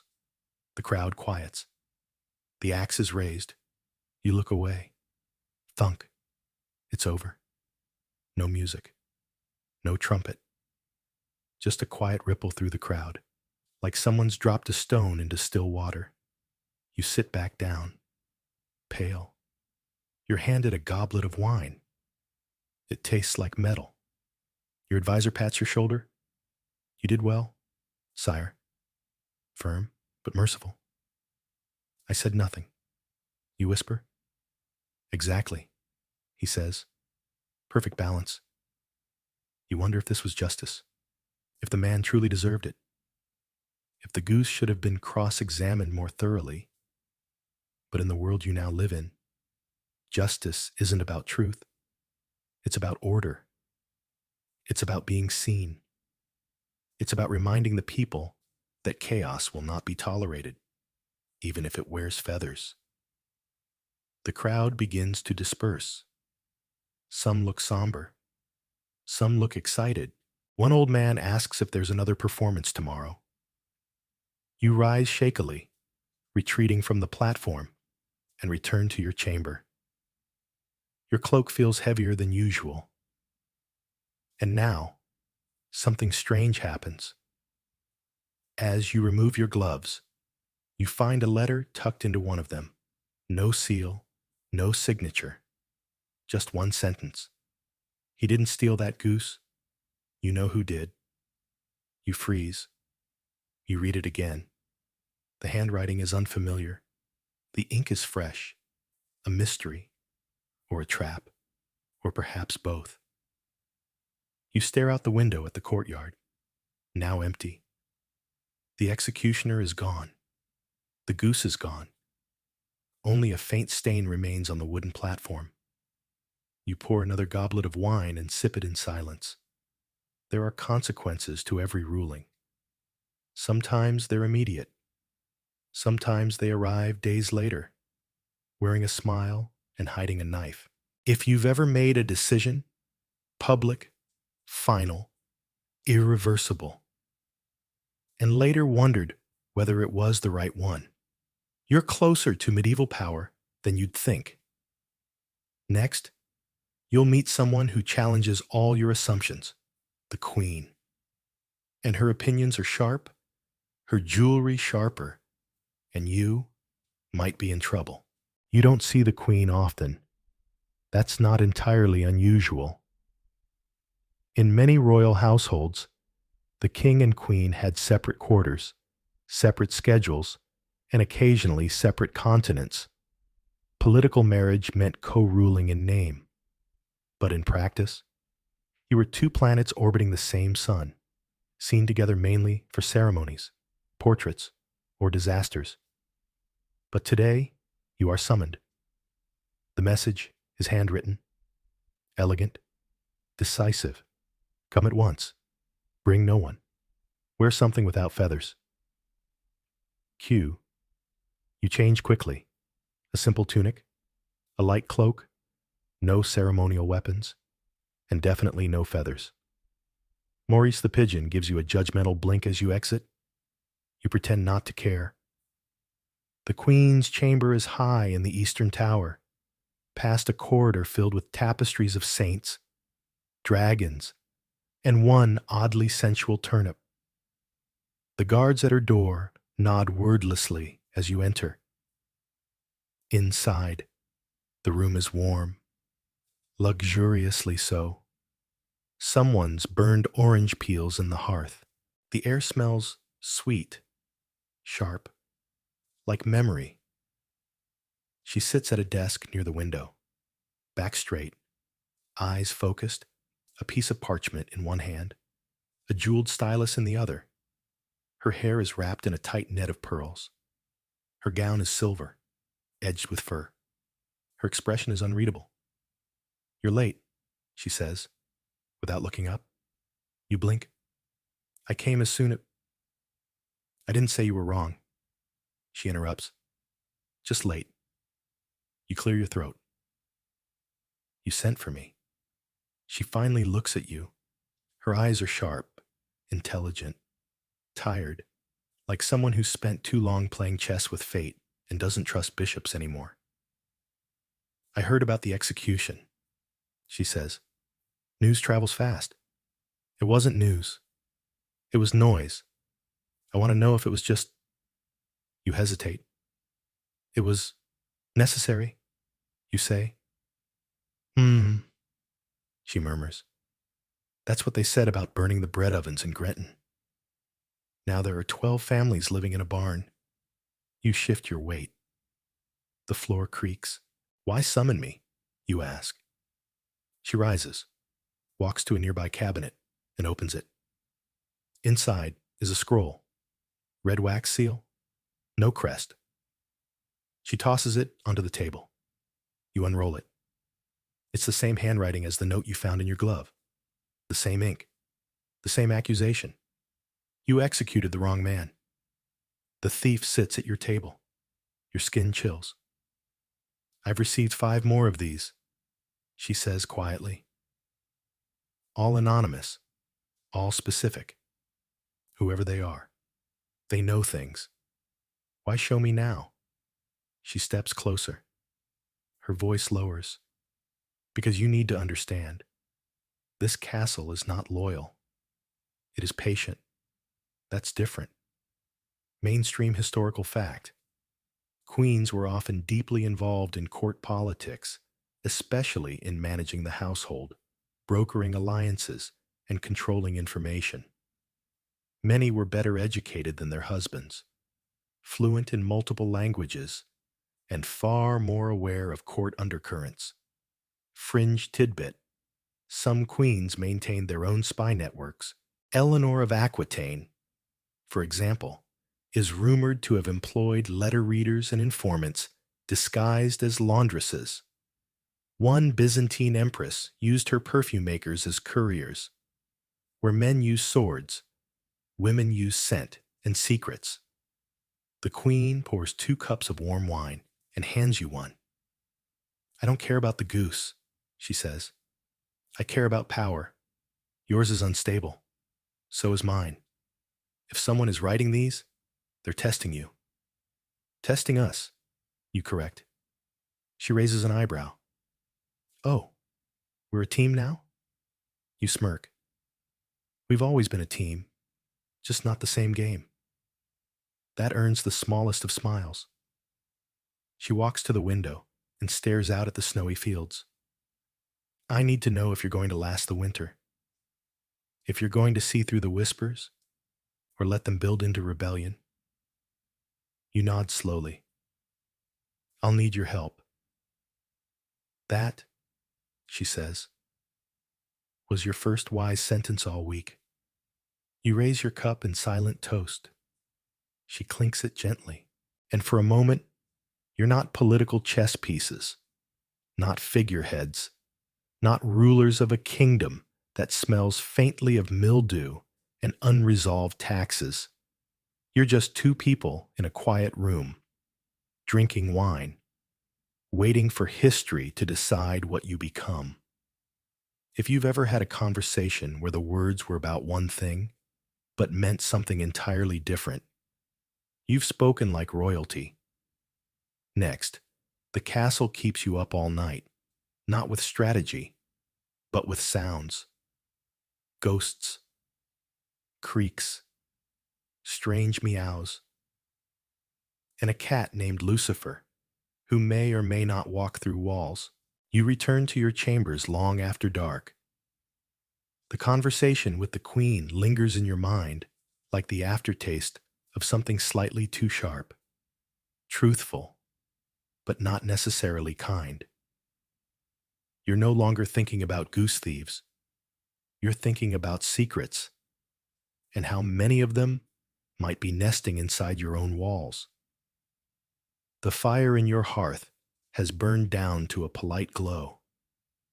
The air is thick with the scent of last night's candle wax and this morning's herbal foot soak. Maurice is roosting on the windowsill, oddly dignified for a retired duck. You start to undress, relieved to shed the day's layers. Your linen shirt sticks to your back. Your boots make a squelching noise when removed. Somewhere in the process, you sigh like a man twice your age. Then you hear it. Thump. Then again. Thump, thump, scrape. You freeze. It's coming from above. You stare at the ceiling. The sounds continue. Soft shuffling. Then something that might be purring. You grab a candle and step into the corridor. The hall is cold. Very cold. There's a draft that wasn't there this morning, and the torches on the wall flicker with a little too much enthusiasm. You climb the stairs toward the north turret, where the sound seems to lead. You half expect a guard, a wind-blown shutter, or maybe one of the bishop's choir boys sleepwalking again. Instead, you find Lucifer, the castle cat. He's sitting on a windowsill, staring at absolutely nothing. Lucifer is massive, black, possibly immortal. He appeared in the castle 5 years ago and never left. No one remembers feeding him. No one admits to owning him. He goes where he pleases, ignores commands, and has been spotted in locked rooms on more than one occasion. You take a cautious step closer. He turns to look at you with luminous yellow eyes. Then, just as suddenly, he hops down and disappears around the corner. You follow. You know it's ridiculous. You're a king. You have more pressing concerns. But something in you needs to know where he goes. The hall bends. Narrow stairs descend. And suddenly, you're in part of the castle you've never seen before. The stone here is older, damper. The walls are close, almost breathing. You find old storage rooms, unused servants' passages, a door sealed with wax. Behind one, a soft tapping. You decide not to ask. Eventually, Lucifer stops in front of a heavy wooden door, meows once, deeply insulted, and vanishes through the gap beneath. The door is locked. You stare at it for a long time. Mainstream historical fact. Castles were full of secret rooms, priest holes, false walls, and forgotten staircases, designed for escape, espionage, or just storage. They were rarely mapped, and often even the king didn't know all of them. Entire sections, could be bricked over and lost for generations. Fringe tidbit. Cats were a strange presence in medieval culture. Some saw them as guardians, others as omens. Black cats, especially, were often associated with witches or demons. Yet many monasteries kept them to protect manuscripts from mice. One 12th century monk left a note in the margins of his Bible. "My cat has stepped on this page. May the Lord forgive him." Back in your present moment, you return to your bed with far more questions than when you left it. You lie awake, not because of fear, but because of the creaking. There are sounds everywhere now. Floorboards groaning, windows rattling, distant whispering that could just be the wind, or could be the servants' gossip echoing through stone. You pull the blankets up to your chin. Then, just before you drift off, there it is again. That soft, uncanny meow. Right beneath your bed, you sit up slowly, peer over the edge. Lucifer is there, staring, tail flicking. His eyes narrow, as if to say, "You're not ready to know yet." And then he's gone. If you've ever lived in a house where the floor remembers more than you do, where the night carries stories in its pipes and corners, you've lived a little like a medieval king. Next, the weather turns. The castle begins to freeze. Snow seeps in through stone, boots, and bone. And you learn the true meaning of the phrase, "Winter is here." You wake to silence. Not the pleasant, drowsy kind of silence that suggests birdsong and a warm breeze. No, this is the other kind. The kind of silence that presses against the windows, that makes your breath fog in the air above your pillow. That carries a weight, as though the whole world is paused, waiting to see if you'll shiver first. And oh, you do. The fire in your chamber has died sometime in the night. The embers are cold, the hearth full of white ash. Your breath forms ghostly shapes in the air, little clouds that vanish as quickly as your hope for warmth. You sit up. The blanket crackles. Crackles. Yes. Your blankets are now frozen in spots. You peel one back, and flakes of frost drift into your lap like an apologetic snowfall. Winter has arrived. You shuffle to the window, parting the heavy curtain. Outside, the world is blanketed in snow. The courtyard is a perfect, untouched sheet of white, disturbed only by a single trail of duck prints. Maurice, naturally, has made his rounds. You summon your servant, who arrives wrapped like a turnip in too many scarves. "Fire, please," you whisper. He nods and hurries to light the hearth. Moments later, the castle bell tolls 3 times.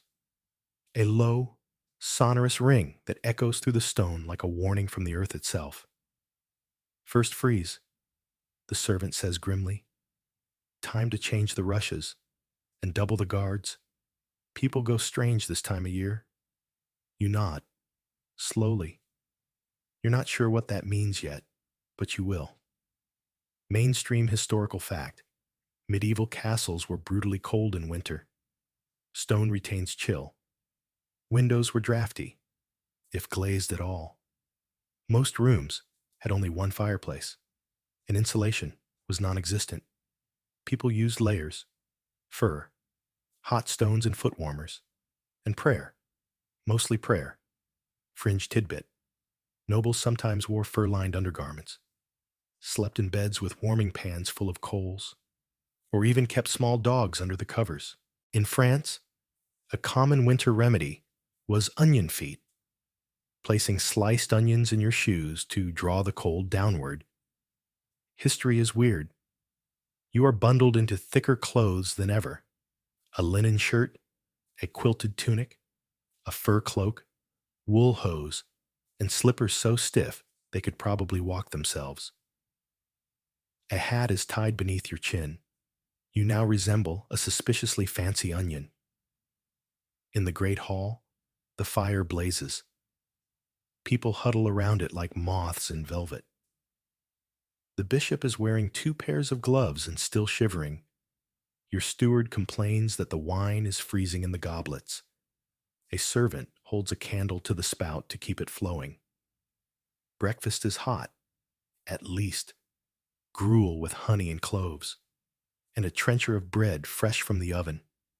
You press your hands against the sides of the bowl like it's your last friend on earth. A messenger bursts in, snow clinging to his cloak. Avalanche on the north road. Sire. He pants. 2 carts buried. No casualties. But the supplies won't make it. You close your eyes. Of course, nothing moves easily now. This is the reality of ruling in winter. Horses slip on ice. Food spoils in the cold. The well freezes. Pipes crack. People get desperate. The castle becomes a prison of velvet and stone. Even the rats, you're told, begin to chew through the tapestries just for warmth. Mid-morning brings an audience with the quartermaster, who has grim news. We have 22 barrels of salted pork, he says, good for 3 weeks, provided no one eats too enthusiastically. We've lost 2 barrels of beans to mold, and the apples have gone mushy. He frowns. I suspect someone's been sitting on them. Later, in your private chamber, you find a window rimmed with hoarfrost. You draw a finger across it and reveal the outer world. White hills, icicles hanging like swords, a raven perched ominously on a statue of your grandfather. He looks cold too. You try writing, but your ink has frozen. You try dictating, but your scribe's fingers are too numb to keep up. Eventually, you settle for pacing. Slow laps between the fire and the door. Your breath curling in front of you like a chain. And then, the pipes in the chapel burst. Water floods down the corridor like divine punishment. You send 6 men with towels and 1 monk with a guilty conscience. The queen visits that evening. She doesn't speak for a while, just sits near your hearth, gloved hands outstretched to the flames. Then she says, "It's always the worst this time of year." You nod. The cold? She looks at you. The quiet. And you understand what she means. In summer, there's noise, markets, feasts, hunts. But winter? Winter brings stillness, thought, memory, regret. You stare into the fire together. Somewhere in the castle. A shutter bangs. Somewhere else. Someone is singing to themselves. Badly. Probably to stay warm. If you've ever spent a winter day where everything slows down, where silence becomes loud, and your thoughts echo too clearly, you've walked in royal boots. Next, you'll face the topic you've avoided since day one. Your death. Not today. Not tomorrow. But you'll begin to plan it. Because kings must think ahead. Even to the end. You'd rather not think about it. In fact, you've spent days, weeks, deliberately not thinking about it. But the truth is, whether you're a king or a candle maker, there's one appointment no one misses. And today, you're reminded of it with the subtlety of a slap from God. It begins when your chamberlain enters with a solemn look, a roll of parchment, and the phrase no one wants to hear before lunch. Your Grace, it is time to discuss your legacy. You stare at him. I'm not dying. Of course not. Sire, he says smoothly. But it's best to prepare for not dying, just in case. You raise an eyebrow. That sentence was a crime. But he's already unrolling the document. It's a blueprint, a tomb, your tomb. Marble here, he says, pointing to a long, cold slab. Lions at the feet, sword in hand, doves above. Of course. Why doves, you ask? They signify purity, he says, or escape, possibly digestion. Interpretations vary. You sigh. Mainstream historical fact. Medieval kings often began designing their tombs while still very much alive. These weren't just graves. They were public statements of power, piety, and politics. Some monarchs commissioned theirs decades in advance. Edward the Confessor's tomb inspired generations. Richard II's required foreign marble and a royal sculptor. Dying well meant preparing early. Fringe tidbit. Embalming was common for royalty, but the methods were creative. Some were stuffed with spices, others disemboweled, with their organs buried separately. One French king was boiled until only bones remained, which were then dressed in robes. The goal? Make death look tidy, even if it wasn't. You peer again at the design. Could we add something less? Dead? The chamberlain blinks. Like what?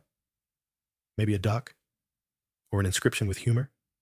Something like, "Here lies the king. He tried." He frowns. Tradition frowns on levity. So does gout. You mutter. But we still have wine. You're escorted next to the royal chapel, where the bishop awaits to discuss your final rites. He's holding a vial of holy oil and a very enthusiastic book. "I shall bless the stone, the soil, and the space for your bones," he says, with great joy. It will be magnificent. You nod solemnly, all while thinking, this man enjoys funerals far too much. He suggests prayers for your soul, hymns of celestial elevation, and 3 days of fasting after your passing. 3, you ask? He beams. 7 would be better, but we'll see how beloved you become. You're shown the burial crypt beneath the chapel. It's cold, dark, full of dust and echoes. A narrow alcove awaits you, framed in damp stone. You run your hand along it. It's surprisingly small. Will it fit? You ask. Oh, yes, the monk says. You'll be folded in gently. You nod. Silently. You start to picture it. Your final place. No windows. No bed. No arguments. Just silence and the slow return of your body to the earth. But here's the strange part. It doesn't feel morbid. It feels clarifying. You climb back to the surface, out of the cold stone, and into the flickering light of the chapel above. Later that evening, you meet the royal stonemason. He's short, broad, and perpetually dusty. You ask him to add one small thing to the design. Not a lion, not a sword, but a small engraving on the underside of the slab, where only future masons might find it. You write it yourself, in your own hand. I was cold. I was tired. I was trying. He chuckles. You want people to remember that? No, you say. I want them to understand it. And perhaps that's the truth beneath all the ritual. You are not immortal. You are not divine. You are, beneath all the silk and ceremony, just a man trying to keep the fires lit. You return to your chamber. You sit by the hearth. Maurice, the pigeon, sits on your shoulder.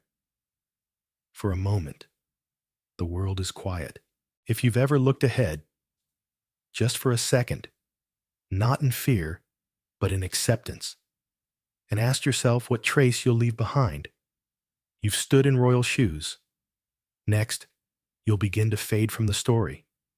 but not without one final chapter, one long night, a slow drift into sleep, and a gentle whisper through history's curtain. The days grow shorter. The sun now barely rises before it begins setting again, and the castle starts to feel less like a fortress and more like a stone lantern, dimly glowing from within, surrounded by an endless winter. You've done your duties. You've bathed. You've judged. You've tried. And tonight, you find yourself alone. No meetings. No servants. No advisors knocking to ask about firewood quotas or carrot tariffs. Just the sound of the wind curling around the tower like a sigh too old to be yours. You sit by the hearth. The fire is small tonight. Coals, mostly, glowing red and low, like the heartbeat of the room. Then you hear it. Scratch, tap, meow. You don't move. You know who it is. Lucifer? Again. You glance toward the shadows at the far end of the room. Two yellow eyes appear, then blink, then disappear. You are being watched. Not malevolently, just curiously. Like he's checking to see if you figured it out yet. And what is it, exactly? That this castle never really sleeps. That the stones remember. That perhaps kings do not rule castles. Castles rule kings. You rise. Something in you wants to walk. No goal, no ceremony, just motion. So you light a candle, wrap yourself in your cloak, and step into the hallway. The corridor is hushed. Tapestries hang motionless. The rushes underfoot are soft, and in the far distance, you hear, is that humming? You follow it, down a hall, past the Queen's tower. Her light is out. Past the bishop's cell. He snores like a man fighting theology in his dreams. Down, down into the older levels. The part of the castle people pretend doesn't exist. A door stands ajar. A candle flickers within. You enter, and you're in a small room, round and stone-walled, with a high ceiling and no windows. In the center, a table. On the table, scrolls. You pick one up. It's not addressed to you. It's about you. The king was seen walking alone in the east garden. Observe speaking to the falconer. Tone casual. Mood, distracted, hand of V. You blink, another scroll. Same script. He declined plum wine. Requested bread with honey. Declared the moon oddly large. You keep reading. Pages, days, thoughts. You are being studied. A secret chronicler. Or several. Not your official scribe. Not the smiling, ink-stained man who misquotes you in court. This is different. Who wrote these? The queen? The chamberlain? The cat? You pick up one last parchment. It's newer. Smells faintly of wax and rosemary. He still walks at night. Still checks the window. Still listens to the silence. Perhaps he suspects, but he does not ask. You exhale. And for some reason, you laugh. A small, quiet laugh. You walk back to your room feeling lighter. Not safer. Not in control. But lighter. Because someone, somewhere, has been watching. And not to judge. Just to know you. Which, in its own strange way, is comforting. Mainstream historical fact. Monarchs often had official chroniclers who recorded everything. Wars, treaties, dreams, bowel movements. But it's believed that many castles also had unofficial recorders. Servants, scribes, even priests. Keeping secret notes that might later serve as leverage or legacy. These hidden journals have shaped more of history than the ones carved in stone. Fringe tidbit. One medieval duchess paid her maid to write down her husband's midnight habits. Not because she suspected him of infidelity, but because she wanted to publish a book of nocturnal wisdom. He mostly muttered about soup. You return to your chamber. Maurice is asleep on your pillow. You let him be. You sit by the window. Snow falls. Slow, quiet, steady. The kind of snow that erases paths. The kind that makes everything look the same. Soft and waiting. You realize you're not cold. Not really. You think about the tapestry of your life here. The meals, the meetings, the duck, the queen, the cat, the cloaks, the dumb hats, the too hot wine, and the quiet, constant hum of a castle that breathes while you sleep. You rest your head against the wall and close your eyes. If you've ever sat awake at night, not afraid, not lost, but simply present, aware that you're part of a story you'll never fully understand, then you've lived like a king. Next, you'll awaken to snow so deep it silences the world. A kingdom on pause, and the quiet moment where you must ask yourself, what kind of ruler have I become? The snow doesn't fall. It settles. You wake to a stillness so complete, so heavy. It feels like the entire world has drawn a blanket over its head and decided not to speak until spring. Your chamber is lit with soft, pearly light filtered through frost-rimmed windows. Outside, the courtyard has vanished beneath a white sheet thick enough to hide even the loudest footsteps. It is the kind of quiet that demands reverence, or possibly another 2 hours of sleep. But you rise anyway. Your breath clouds the air as you dress, layer after layer after layer. Even Maurice, burrowed deep into a basket of wool scraps, opens one sleepy eye and seems to say, "Are you sure about this?" You are. Because today is the day you take stock. Not of grain, not of taxes, not even of goose-related crimes. Today you take stock of yourself. The castle is half asleep. Fires are being coaxed back to life. The chapel bell is frozen in place, its rope stiff with frost. In the great hall, the hearth is already roaring, but no one has gathered. Too early, too cold, too still. You step outside. The snow greets you like a surprise you were secretly hoping for. It is deep, nearly up to your knees, and soft enough to muffle every sound. The castle feels farther away with each step, like it's letting you go on some personal errand. You walk slowly, deliberately, no guards, no herald, just you, boots crunching in rhythm with your own breath. You pass the stables, where the horses huddle like judgmental sculptures. You pass the garden, now a field of white waves. You stop at the eastern wall, where the view opens out over the hills, the forests, and the frozen river winding like a ribbon into the horizon. And you just stand. Mainstream historical fact. Kings were often painted as bold, decisive men of war and wealth. But in private, many were deeply introspective. Some wrote poetry. Some confessed anxieties in personal letters. One German emperor kept a diary full of dreams about birds. Another king reportedly asked his wife if she thought people would remember him for something good or just for being in charge. Fringe tidbit. Some monarchs took retreats within their own castles, designating private chambers where no court business was allowed. There, they'd read, fast, pray, or simply sit. One French king had a room full of clocks, all ticking at different rhythms, to remind him how time doesn't belong to rulers.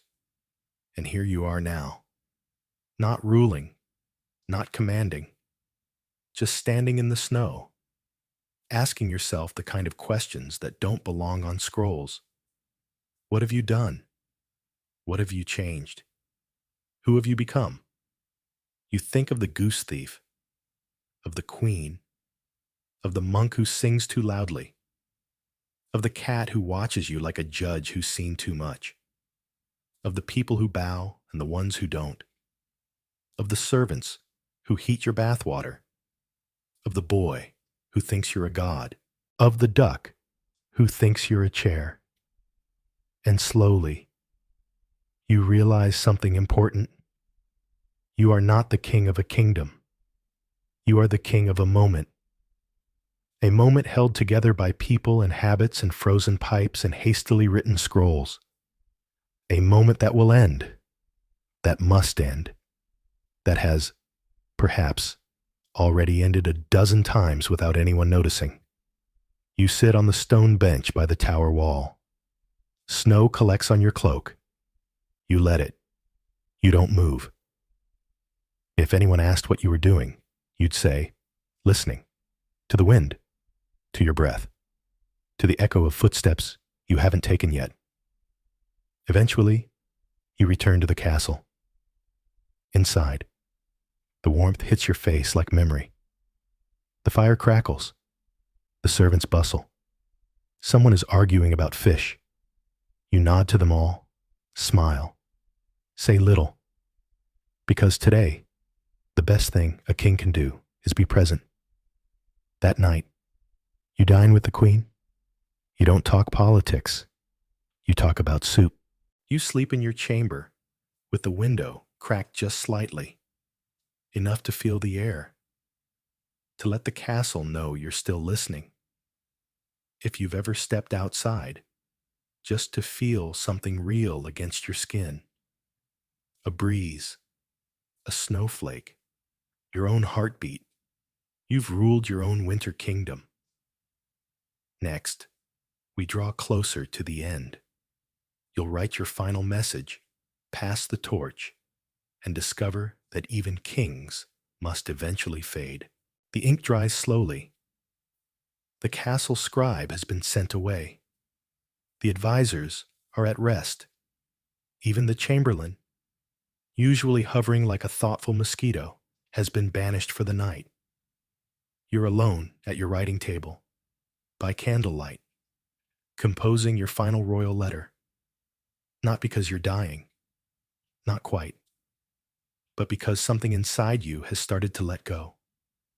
The crown still fits, the robes still button, but your grip on the scepter is looser than it was a season ago.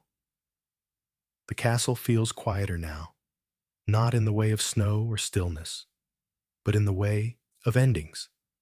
And so you write, to the one who comes after, you will find a crown, you will find a throne, you will find a chamber that never truly warms, and servants who never truly speak their minds. You will find duties waiting like cold bread, and expectations like bricks on your chest. I wish I could say it gets easier. But kingship is not a ladder. It's a labyrinth. Here is what I have learned. Always listen twice. Speak once. Never trust a man who smiles while sharpening a quill. Be kind to ducks. Respect the kitchens. They rule more than you do. When in doubt, ask the queen. When not in doubt, ask her anyway. You will make mistakes. You will be forgiven. You will make more. And eventually, someone will start measuring you for a tomb. Smile. Say thank you. Order an extra pillow just to be petty. Be real, even when the gold is heavy. And remember, legacy is not marble. It's memory. Try to be someone worth remembering kindly. The one before you. You seal it. Wax. Ring. Done. You place the scroll beside a wrapped package. Your ring. Your knife. One of the socks your mother knitted and insisted you keep for real emergencies. This is what you leave behind. Not wealth, not war, just a clue to who you really were. You rise. There's no audience, no ceremony. No scribe in the corner trying to immortalize the shape of your sigh. Just you, walking slowly down the corridor for the last time as a king still in power. Past the portraits, past the armor, past the stained glass window, with a lion who always seemed to judge you a little. You reach the small chapel. It's empty, save for a single candle and a folded cloak. Yours. The one you wore the first time you stood before your people and said, "I accept the crown." You sit. Mainstream historical fact. Abdications were rare, but not unheard of. Monarchs sometimes stepped down due to age, illness, or scandal. Others simply disappeared. Some cloistered themselves in monasteries. Some wandered as pilgrims. A few reappeared years later, older and stranger, with stories no one believed. Fringe tidbit. In one castle legend, a king left his crown inside a hollowed-out loaf of bread and vanished. The bread went moldy. The crown remained. And no one knew who'd been in charge for 3 weeks. Back in your own moment, you close your eyes. You see the village you rode through in autumn, the woman with the baby named after you, the monk who whispered his fears in Latin. You see your queen sitting quietly with her hands folded, not saying, "I told you so," but definitely thinking it. You remember the duck.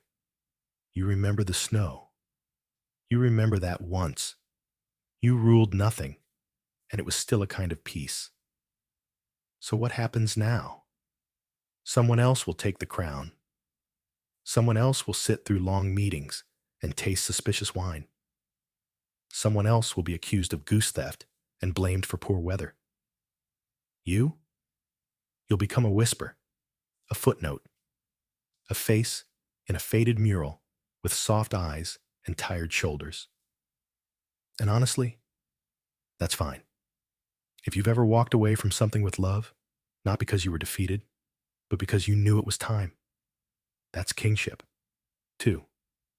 Next, our final chapter. The slow fading. A winter wind down. A soft farewell. And the kind of sleep no crown can interrupt. The castle breathes. You feel it as you move through its corridors one final time. Not like stone, not like walls, but like a vast old beast settling in for hibernation. The torches burn lower now.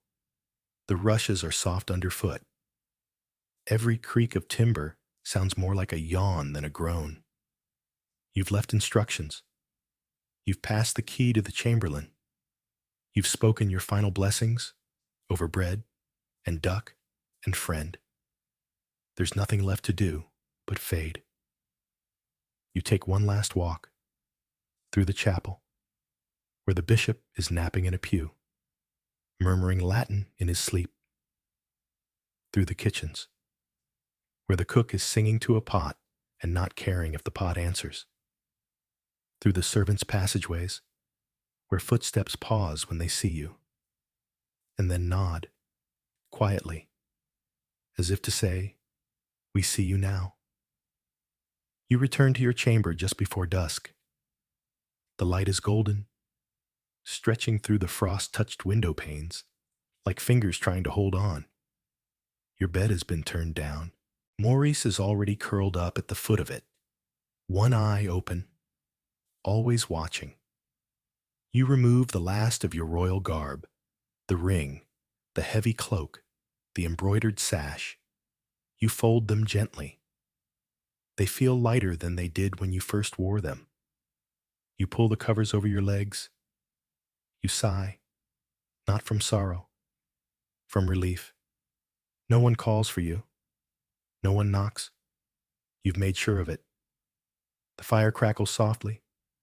The last bit of snow drifts past the window, lit briefly by the setting sun. You watch it for a while, then lean your head back against the pillow, and you simply let go. Not of life, not just yet, but of the role. You are no longer king.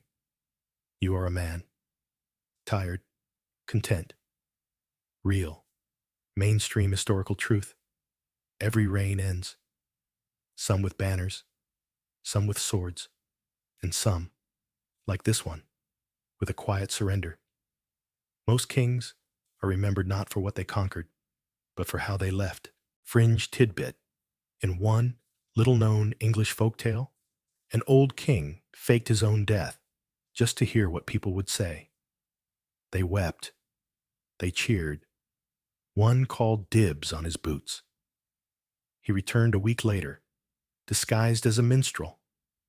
He was never quite the same, but said the experience made him a better ghost. You smile, just a little. You think about the one who'll come next, what they'll wear, what they'll change, what secret room they'll discover where the cat waits silently for approval. And you whisper, so only the room can hear, do better, be softer, and don't forget to check on the duck. Your eyes close. The fire fades to ember. The snow deepens. The castle sleeps. And so do you. If you've ever drifted into sleep knowing that, for once, everything was exactly as it should be, then you've ruled better than most kings in history. Now the story fades. Gently. The castle dims.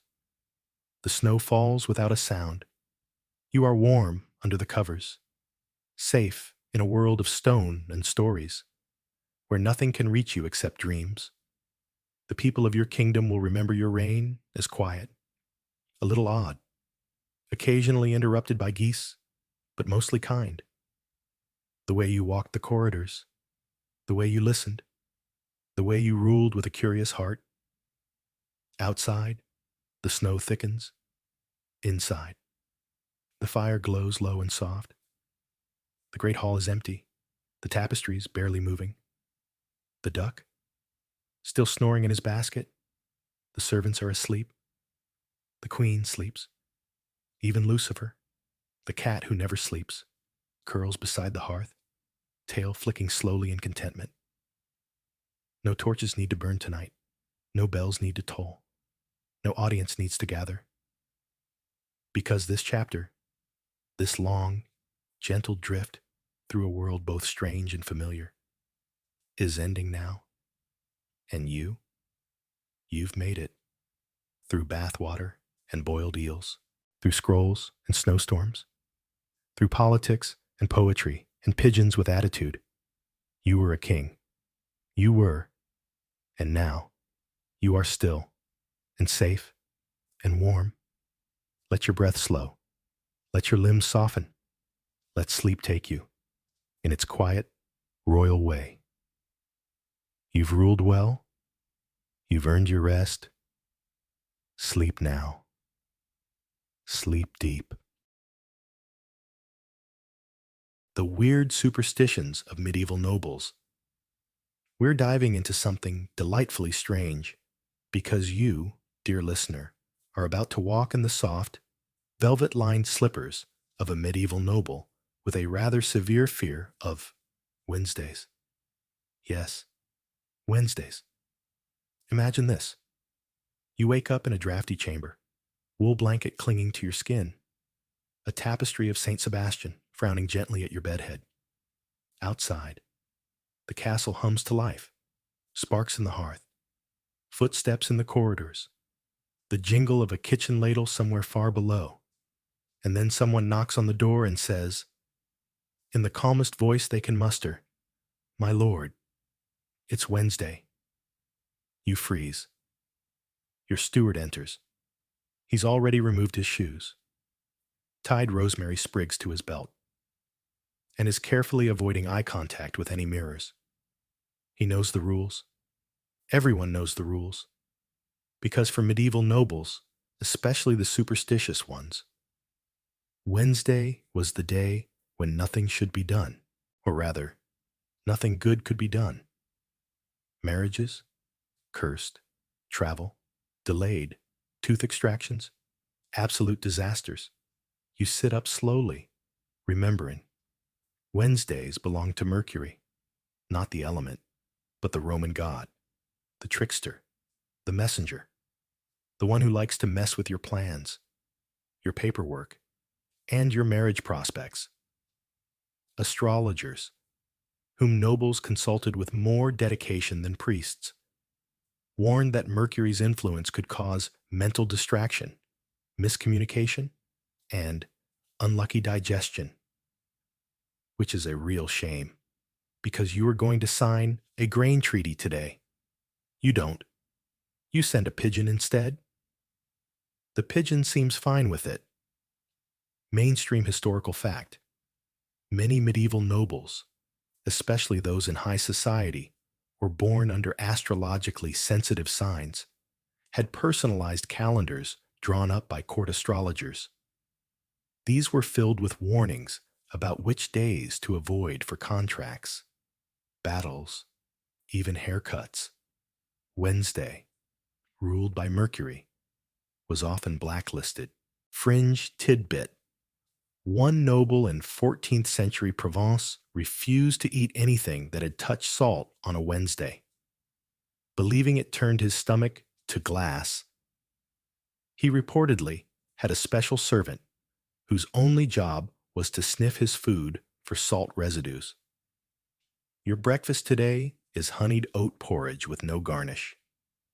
The cook apologizes profusely for forgetting the raisins, but you assure him raisins on a Wednesday could unleash something. Lunch is worse. You're served turnip broth. It stares at you with existential sadness. You try to read. The ink blurs. You try to write. Your quill snaps. You try to go outside, and a bird poops directly on your head. No one laughs.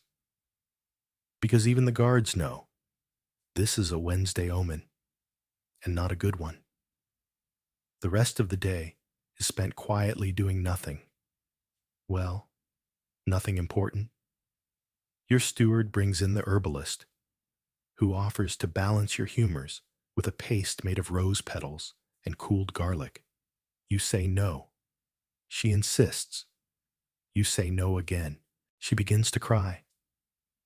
In the evening, the queen arrives.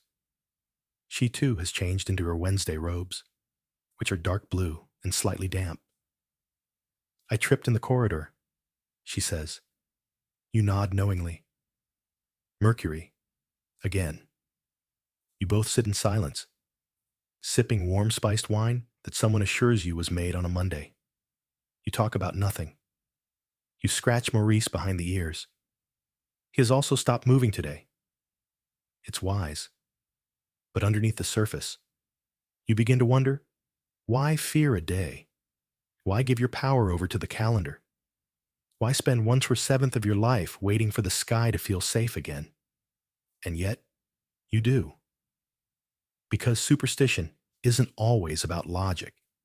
It's about control. Or the illusion of it. You live in a world where you can't see germs, or gas leaks, or tectonic plates. But you can see Wednesdays and avoid them. And that makes you feel safer, even when nothing else does. If you've ever rescheduled something important just because the day felt wrong, drop your weirdest nope day in the comments. I promise, you're not alone. Next, we step into one of the stranger rituals of the noble class. Why trimming your toenails on the wrong day could doom your marriage, your castle, or your internal organs. Yes, really, you are sitting on the edge of your bed.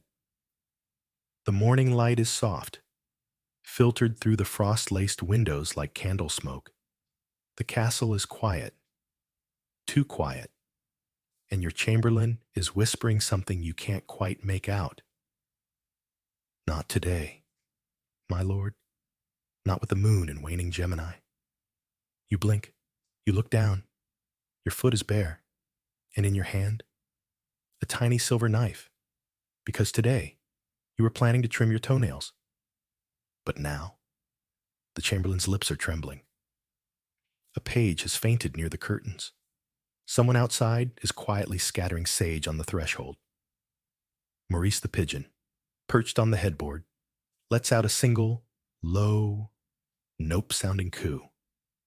Apparently, you've made a mistake. Because this completely reasonable act of personal hygiene was about to curse your household. You set the knife down very slowly. Mainstream historical fact. Personal grooming was deeply ritualized for medieval nobles. Haircuts, nail trimming, and even shaving were often dictated by lunar calendars, astrological readings, and feast day prohibitions. Cutting nails during the wrong moon phase could be seen as inviting illness, bad luck, or infertility. Quirky tidbit: some noble households had a body calendar posted on the wall, detailing which days were safest for trimming various parts of yourself. Wednesdays and Fridays were especially risky. And never, ever cut both your nails and your hair on the same day. That was asking for spontaneous demon infestations or boils. You glance again at your foot. It is fine. Slightly cold, and apparently an omen waiting to happen. You sigh and lean back. I'll wait until Sunday, you mutter. The room visibly relaxes. Your chamberlain nods with great relief. Bless you, sire. Later that day, your barber visits with a scroll titled Lunar Grooming and Noble Preservation. You agree to skim it.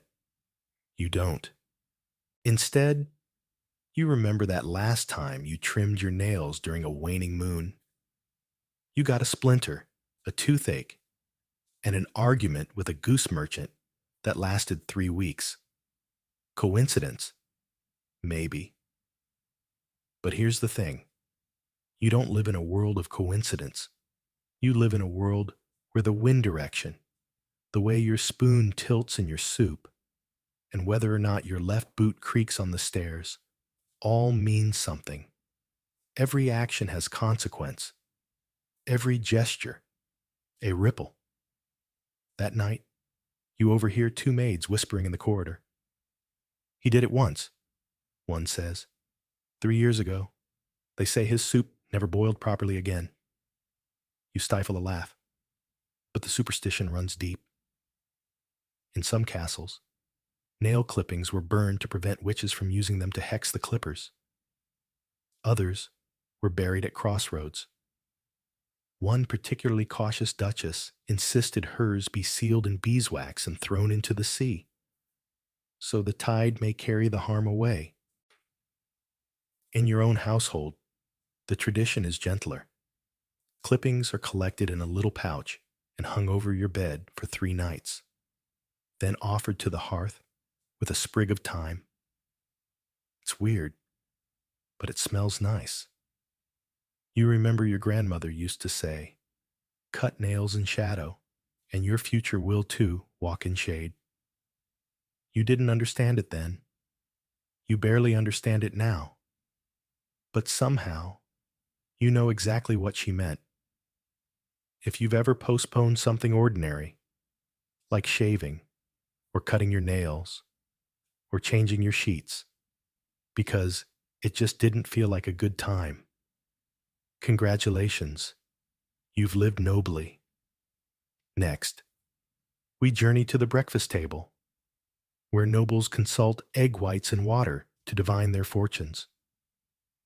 Yes, it's medieval brunch with a side of low-key prophecy. You wake up to the sound of eggs, not the cracking kind, the chanting kind.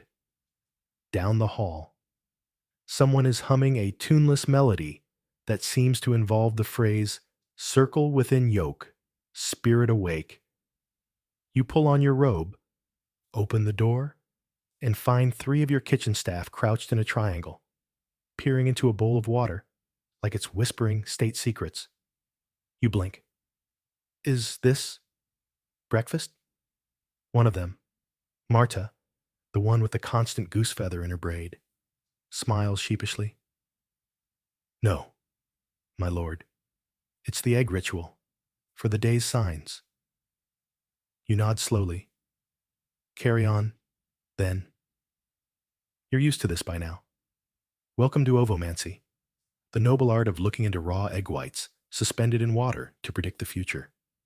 It is delicate. It is slippery. And somehow, it matters. You sit at your private table later that morning, and the cook brings you your ceremonial fortune egg, carefully cracked into a tall glass of warm spring water. You're not supposed to eat it. You're supposed to stare at it respectfully. So you do. It looks like a jellyfish auditioning for a play. Your steward steps forward and clears his throat, reading from his little leather-bound book of omens. Today's egg speaks of entanglements, possibly political, possibly digestive. You nod gravely. Understood. Mainstream historical fact. Egg divination, known as ovomancy or umancy, was practiced across Europe, often among the upper classes. The shape the egg white took when dropped into water was believed to foretell pregnancies, wars, harvest success, or even who would arrive at court that day. Fringe tidbit. Some nobles grew so reliant on egg signs that they delayed official decisions until clarity yoke was achieved. In one household, a lady refused to travel for 6 weeks because her daily egg kept forming what her soothsayer described as the shape of a collapsing goat. You swirl your egg gently. Something about it does look a little like your cousin Richard's face, which is worrying. He just sent you a letter. You haven't opened it yet. Your advisor leans in.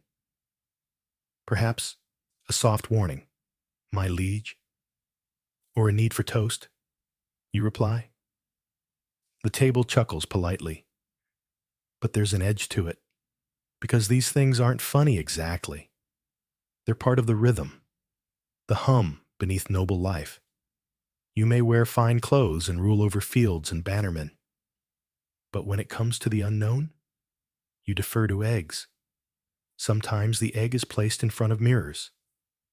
Sometimes read by candlelight. Sometimes on the eve of feasts. It's dropped onto a hot iron skillet to see if it sings. Today, yours sits silently, but your kitchen priestess, a title she gave herself, and no one dared challenge, leans over and whispers. The shadow curls eastward. You should avoid signing anything before moonrise. You nod. No contracts today. You weren't going to sign one anyway, but it's nice to have mystical validation. Later that evening, a noble guest arrives. He sees the remnants of the ritual egg on your table and chuckles. Still playing soup games with chickens? You raise an eyebrow. Still pretending your debts aren't real? He shuts up. Eggs carry weight here. Even your queen participates. You find her in her solar later, holding a goblet with her own fortune yoke swirling inside. What did it say? You ask. She peers at it. That I need fewer meetings and more figs. You nod. Wise egg? She smiles. All eggs are wise, until boiled. There's something comforting in this shared silliness, this soft belief that even the absurd might hold answers. Or at least, a distraction. A pause. A moment of connection with a world that, on most days, makes no sense. You go to sleep that night, wondering how something so small, so fragile, can shape a day so firmly. But maybe that's the point. If you've ever stared into something ordinary, coffee foam, cloud shapes, shadows on the floor, and found something meaningful just because you needed it to be, then you too have read the egg. Next, we turn to the noble wardrobe, where putting on your left shoe first could spell disaster, and getting dressed becomes a slow-motion dance with fate. You wake up to the sound of boots, not marching boots, deliberate boots, boots being placed very carefully on the floor by your valet, who is currently whispering what might be a prayer or a threat. He glances up nervously. "I've aligned your shoes properly, my lord." You nod, meaning right boot facing east, left boot blessed with rosemary oil. I've started you with the correct foot. Ah, it's that kind of morning. Because in your noble world, dressing isn't just dressing, it's strategy, it's defense, it's protection from bad luck, foul moods, and surprise betrayals by cousins who smile too much. And above all, you do not, under any circumstances, put on your left shoe first. Mainstream historical fact. Medieval nobles followed rigid dressing rituals, often rooted in superstition. The right side, literally the right hand, right foot, or right shoulder, was associated with divine favor. The left was suspect, linked to sin, misfortune, and even demonic influence. Some noble households employed ritual dressers trained in these customs. Fringe tidbit. One duke in Lombardy insisted his left shoe never be touched before noon. If it was, he claimed he'd suffer nosebleeds and legal disputes. His valet wore gloves sewn with swan feathers to neutralize the risk. Your valet kneels now, holding the right boot with both hands like it's an infant made of volcanic glass. He slips it on. He exhales. The room survives. Then the left. Tension rises.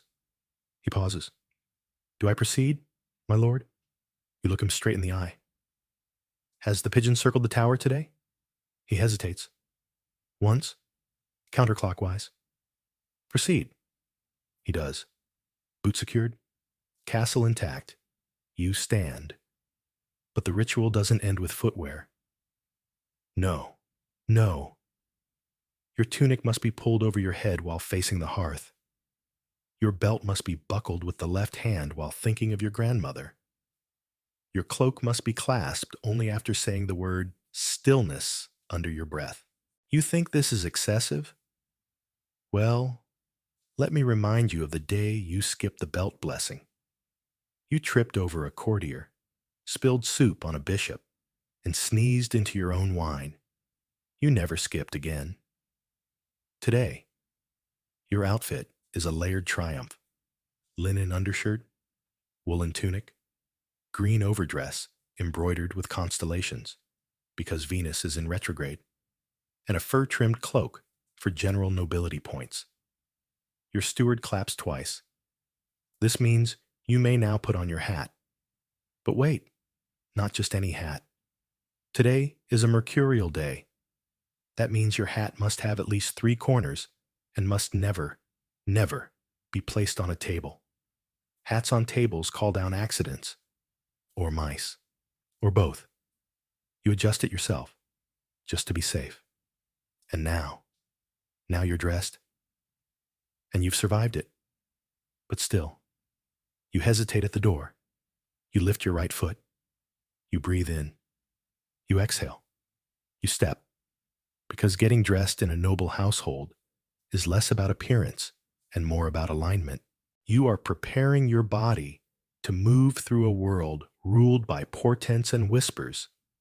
You are protecting yourself, not from enemies you can name, but from forces that don't announce themselves until they're already smirking at your broken shoelace. Later, a visiting noble arrives late to dinner. You all stare at his boots. He notices. "What?" he asks. Your steward leans in, left first. The entire table winces. That night, the guest's dog howls at the fire. His soup is too thin. He stumbles over the duck. He doesn't get invited back.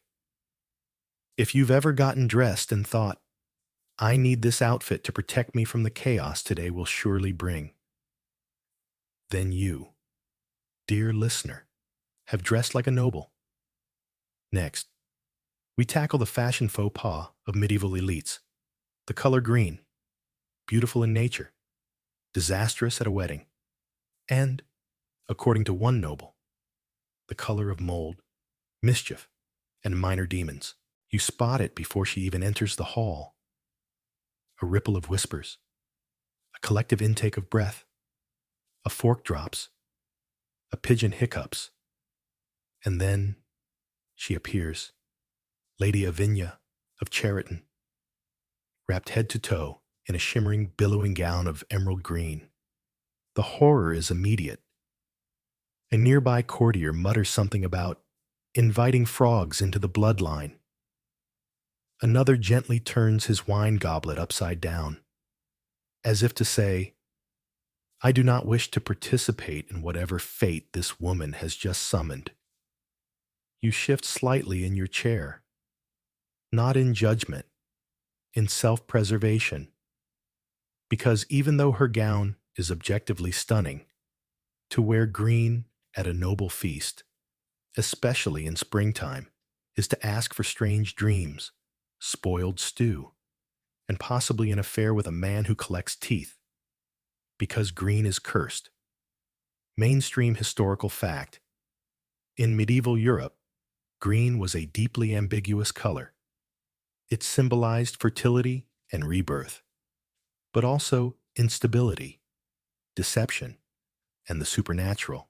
It was commonly associated with fairies, tricksters, and love affairs that ended in mysterious illnesses.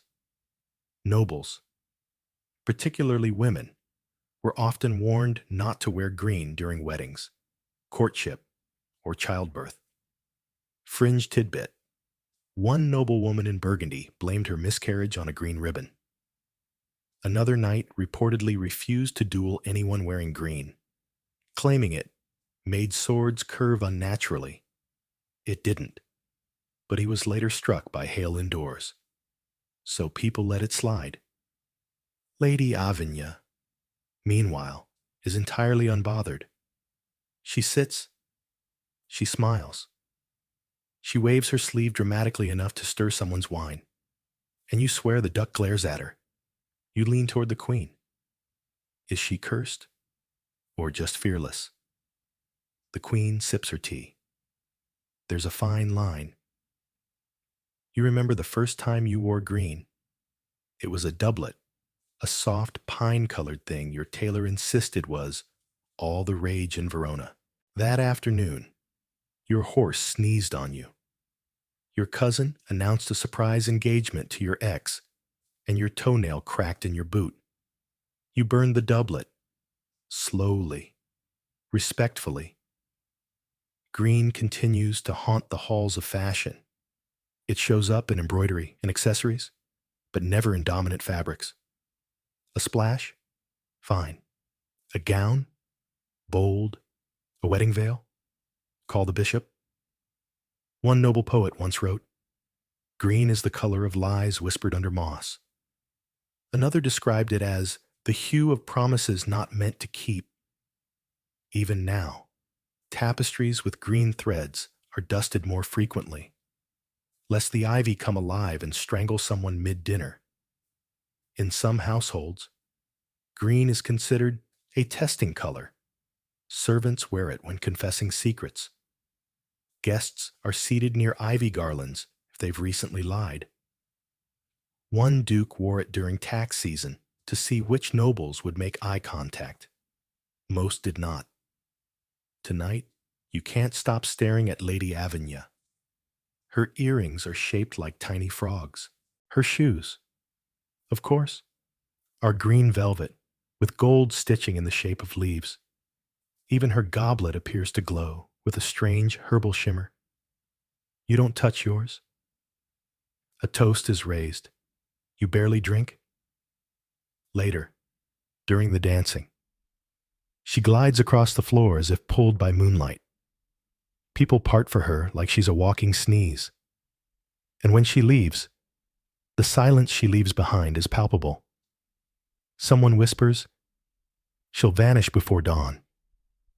Someone else, She is dawn.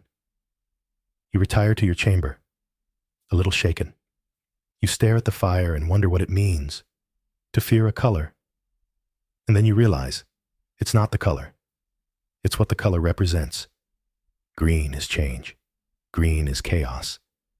Green is the forest outside the castle walls, the unknown, the wild, the alive.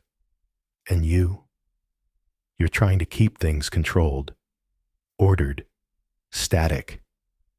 But nothing truly noble stays still. If you've ever felt drawn to something bold, despite knowing it might ruin your entire day, drop the color you weren't supposed to wear in the comments.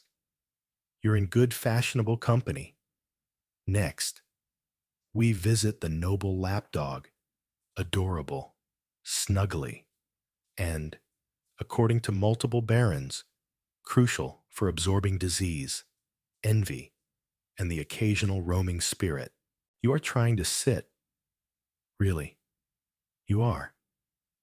The chair is perfectly respectable, wooden, carved with little grapevines and suspiciously lifelike cherubs. But the problem is the sleeve, because inside your sleeve is a dog, and she will not move. She is a noble lapdog of considerable age, questionable eyesight, and immense self-worth. Her name is Lettuce. She weighs about as much as a wet handkerchief. She has 3 teeth and 1 agenda. Absorb all misfortune before it reaches you. You shift slightly. She growls softly. Very well, you whisper. You win again. Mainstream historical fact. Noble families in medieval Europe often kept small dogs, particularly toy breeds like bichons, spaniels, and pugs, not merely as companions, but as living talismans. These comfort dogs were believed to absorb illness, bad energy, and even envy. Their presence was seen as protective, particularly during times of plague, grief, or courtly stress. Fringe tidbit. A duchess in France once wrote that her dog carried away her headache. Another noble claimed his lapdog began sneezing violently moments before a servant attempted to poison his soup. The dog was promoted. The servant was not. You peer down at Lettuce. She is vibrating faintly, like a noble tuning fork, possibly sensing danger, or possibly upset that you haven't shared your cheese. Around the castle, this behavior is normal. Lady Sibylle has 2 dogs in her sleeves, 1 on each arm, so she can maintain psychic balance. Lord Mathen swears his terrier keeps his nightmares away. The Archbishop carries a papillon named Judith, who sleeps on the altar during important sermons. These dogs do not run. They drift. They blink slowly. They nap with authority. And they are considered spiritually crucial. You remember the day you caught a cold and Lettuce refused to leave your lap for 48 hours. The steward offered broth. The physician offered herbs. But Lettuce stared at your forehead, sneezed dramatically, and curled up in a perfect spiral. You were better the next day. Coincidence? Possibly. But let's be honest. When the alternative is dying of humid air and bad leeches, you'll take a warm dog and a little placebo magic any day. There are rules, of course. You must never name a dog after a relative. You must never let the dog see you undress during a lunar eclipse. And you must never feed it chicken from a golden spoon, unless you're trying to summon jealousy from your enemies or your cook. Lettuce yawns now, revealing a tongue the size of a postage stamp. You scratch behind her ears, and she releases a noise somewhere between a sigh and a very small sneeze. Outside, a guest arrives. He enters the hall, bare-armed, dogless. The courtiers shift uncomfortably. Someone mutters, "Bold of him." Someone else, "He clearly doesn't believe in plague ghosts." You watch him throughout dinner. He laughs loudly, eats boar with reckless joy, drinks wine as if nothing could touch him. By dessert, he's sneezing. By midnight, he's requesting garlic compresses. By morning, he's apologizing for being cursed by the lentils. And lettuce? Still fine. Still curled around your wrist like a divine bracelet of fluff and smugness. You don't question her anymore. If you've ever leaned into the comfort of a pet, not just for warmth, but because some part of you believed they were protecting you from things you couldn't name, then you've lived like a medieval noble. Next, we take a strange turn into noble moon rituals. From naval inspecting to cheese-based weather predictions, you're about to learn just how serious medieval nobles were about their belly buttons and the moon. Tonight, you are shirtless. Not in a scandalous way, in a ritual way. You're seated on a cushioned bench in your solar, the fire crackling softly nearby. Your attendants all dismissed. The door is locked. The curtains are drawn, because it is a waxing crescent moon, and that can mean only one thing: naval inspection. Yes. You glance down.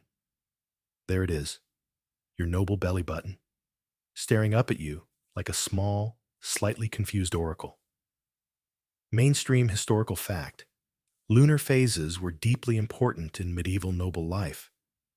From planting crops to planning battles, moons were consulted regularly. But among the more superstitious nobles, there was a belief that your belly button, your literal center, was a lunar mirror. Inspecting it under certain moons could indicate health, fate, or hidden illness. Fringe tidbit: one 13th century Italian noble claimed to predict his children's behavior by observing the depth, tilt, and glisten of his own navel under moonlight. He also banned cheese on Thursdays. Possibly related, possibly not. You tilt toward the fire, angle your torso, and hold up a small polished mirror, rimmed in silver, etched with moons, gifted by a mystic who once insisted your spleen was plotting against you. You stare. It's mostly clean, a little lint, but also a slight, unsettling glow. Is that normal? You consult your Book of Bodily Omens. Page 42. If the navel shimmereth like silver, beware of gifts wrapped in velvet. You make a note to cancel tomorrow's gift exchange with the Duke of Arles. You lean back and sigh. This is not even the weirdest thing you've done this week. Earlier, you tasted a spoonful of moldy goat cheese and proclaimed it a sign of diplomatic discord. 2 days ago, you canceled a hunting trip because your belly button was pulling to the left. And last month, you forbade anyone in the castle from humming during a full moon because humming invites spiritual drafts. All perfectly reasonable. You look out the window now, at the sky beyond the frost-laced glass. The moon hangs there, bright and growing, tugging at the tides, the wolves, and your personal digestive schedule. You are not alone in your lunar obsession. Your cousin charts moon phases to determine when to confront her husband. Your steward only drinks mead during gibbous moons. The queen keeps a moon diary where she records the castle's moods based on lunar shifts. Waxing crescent, she once wrote, means he'll forget the documents and ask about soup. And she was right. Even your castle architecture obeys the moon. Windows arranged to capture moonlight on key staircases, ceilings painted with zodiac creatures, and secret nooks where monks once sat, counting lunar eclipses with beans. You remember what the herbalist told you as a child. The moon is a mirror, not of light, of you. You didn't get it then. You might still not get it now. But tonight, as the glow of the fire meets the shimmer of moonlight, something in you does feel aligned. Like your belly button and the moon just high-fived in some ancient, mysterious language. You put your shirt back on, gently, respectfully. Later, in the dining hall, someone offers you a wedge of cheese from a velvet-lined basket. You flinch. You stare at the basket. You stare at the cheese. You remember the shimmer. No, thank you. You say softly, I've already been warned. The servant blinks, nods slowly, retreats. You don't explain. You don't have to. Because superstition is less about convincing others and more about knowing when the universe is whispering. If you've ever looked at the moon and felt it was trying to tell you something, not in words, but in rhythm, drop your favorite moon phase in the comments. Someone else here probably plans their wardrobe around it. Next, we enter the polite but perilous world of noble sneezes, where one sneeze might bring you honor, but two could doom your entire political alliance. You've just sneezed, loud, echoing, unapologetic, and the entire dining hall has frozen. A servant has dropped a ladle. A scribe has fainted into a pie. The bishop is crossing himself so vigorously it looks like exercise. Even the queen has paused mid-sip. Pinky raised, gaze locked on your face. Because in the noble world of medieval superstition, a sneeze is never just a sneeze. It is a message, a warning, a potentially treaty-shattering moment of nasal chaos. You sniff delicately. Another tickle is forming. You try to suppress it. You really do. But, achoo. Oh no. That's two. Mainstream historical fact.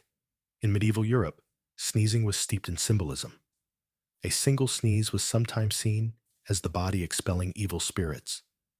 Positive, if alarming. But multiple sneezes in succession were a bad omen, particularly among nobles.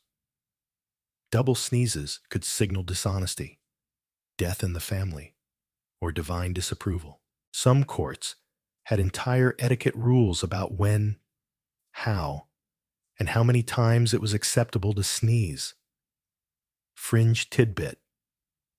One viscount in Aragon kept a ledger of sneezes at court. He recorded each noble's frequency, direction of sneeze, and which foot they lifted while doing it. He used this to forecast betrayals. Oddly, he wasn't entirely wrong. You sit there, eyes watering, feeling the weight of 200 suspicious glances. A courtier leans in. "My lord," she whispers, "I believe that second sneeze means we must cancel tomorrow's vineyard inspection."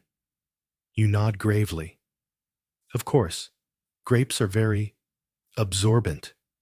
The cook enters moments later, carrying a platter of smoked fish, and stops mid-step. Was that a double sneeze? Everyone shuffles away from the food. A nobleman at the far end of the table holds up a satchel of dried sage. "Do you need this? Or shall we all burn some for safety?" You lift your hand. Half the hall, not the tapestries. They nod. The maids begin lighting sprigs. Because yes, sneeze rituals are real. You see, a single sneeze means strength. It means you've banished a demon through sheer sinus willpower. A double sneeze? That's weakness. Something lingers. Something's undecided. 3 sneezes? War. Plague. A long, uncomfortable letter from your cousin about taxes. You remember the legend of Duke Halric the Unfiltered, who once sneezed 4 times during a feast. Within a week, his wife left him, his wine soured, and his falcon flew away with his best hat. Coincidence? The falcon would say no. To prevent such fates, nobles developed entire anti-sneeze strategies.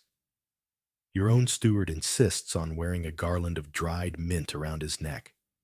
Your aunt breathes into a sachet of clove oil before important speeches. And the bishop, when truly desperate, will stare into a candle and mutter the phrase, "Buy the salt and not the soot," 12 times to reset his sneeze energy. You? You just keep a linen square laced with lavender in your sleeve. Discreet, noble, only slightly cursed. And yet, tonight, it failed. The rest of the dinner proceeds in quiet nervousness. People pick at their food. No one mentions the duck. The musicians play a little too quickly. After dessert, you make an announcement. Tomorrow's vineyard visit is postponed. Also, there shall be no decisions made before the hour of third bell. Everyone exhales. Relief spreads like warmed butter. Later that night, as you prepare for bed, your steward enters holding a bowl of crushed rosemary and juniper. He sprinkles it around your chamber. For protection, he says. You don't argue. You glance toward the window. The moon is still waxing. A good sign. You sneeze once, softly, privately. No one hears? Maybe that one doesn't count.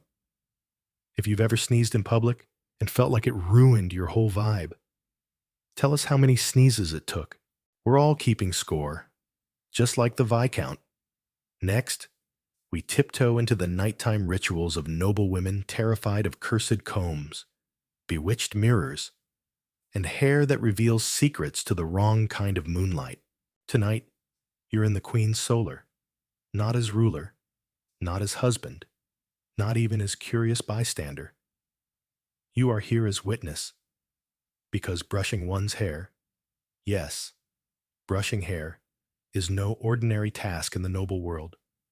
Not when you're a woman of rank, not when the moon is high, not when the comb has been blessed and double wrapped in moth-repelling linen. You sit quietly as the Queen unwraps her silver comb from a velvet pouch stitched with protective runes. The maid lights a beeswax candle and murmurs something in Breton.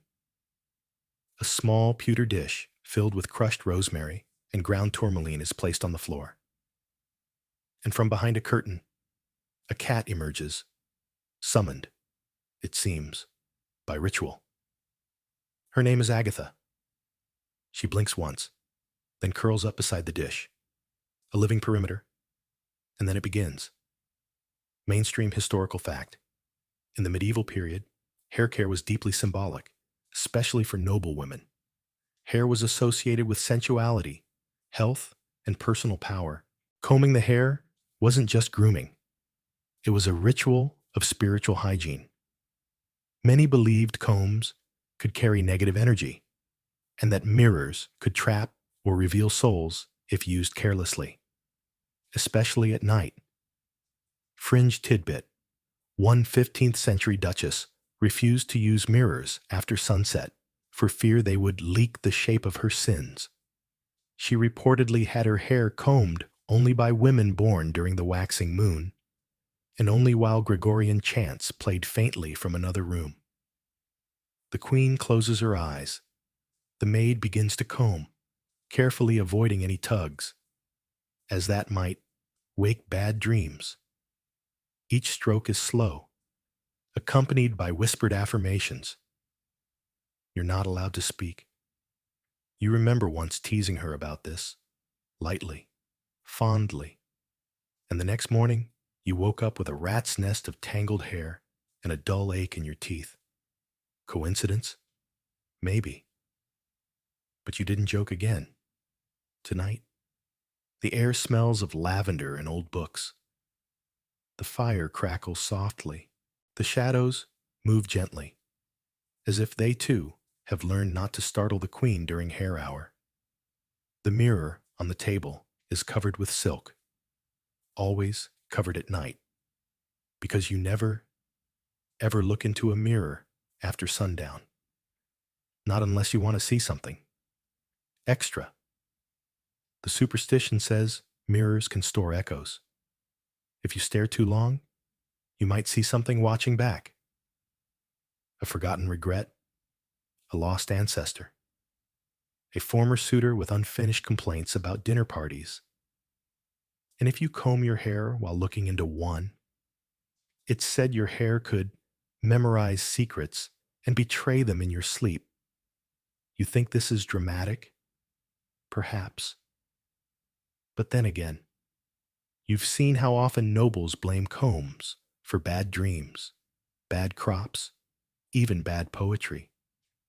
One baroness once accused her daughter's silver brush of drawing melancholy into the scalp. A nobleman demanded all his lovers brush their hair in total darkness. He claimed it was the only way to preserve mystery. The queen doesn't go that far. But her ritual is precise.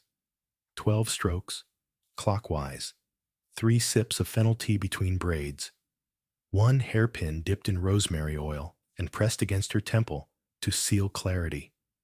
You watch quietly. The candle flickers. Agatha the cat purrs once, then falls into stillness. The room feels like a chapel. And somehow, in this slow, oddly sacred moment, you understand. This isn't about vanity. This isn't even about beauty. This is about order. In a world where chaos waits at every drafty window, where messengers bring doom before breakfast and pigeons carry curses with their coos, this ritual is a fortress, a brush, a braid, a silent chant, a moment that is wholly hers, and now yours, too. Because tonight you witnessed it, and you will not forget. If you've ever had a hair routine that made no scientific sense but helped you sleep better, let us know what superstition lives in your bathroom drawer. Lavender oil? Moon comb? Pillow whisper? We're all a little enchanted.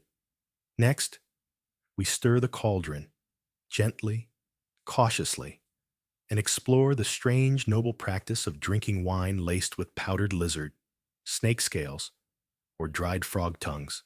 For health, of course, and prestige. You swirl the goblet carefully, not out of wine appreciation, out of reptilian caution. Because tonight's dinner is being hosted by Lord Bartholomew of Grenthorpe, famous for his indoor topiary collection, his deeply suspicious laugh, and his unwavering belief in animal alchemy. You peer into your wine. It's red, but with specks. Tiny greenish-gray flecks swirl near the surface, catching the candlelight in a way no grapeskin ever should. You lean toward your steward and whisper, "Is that powdered lizard?"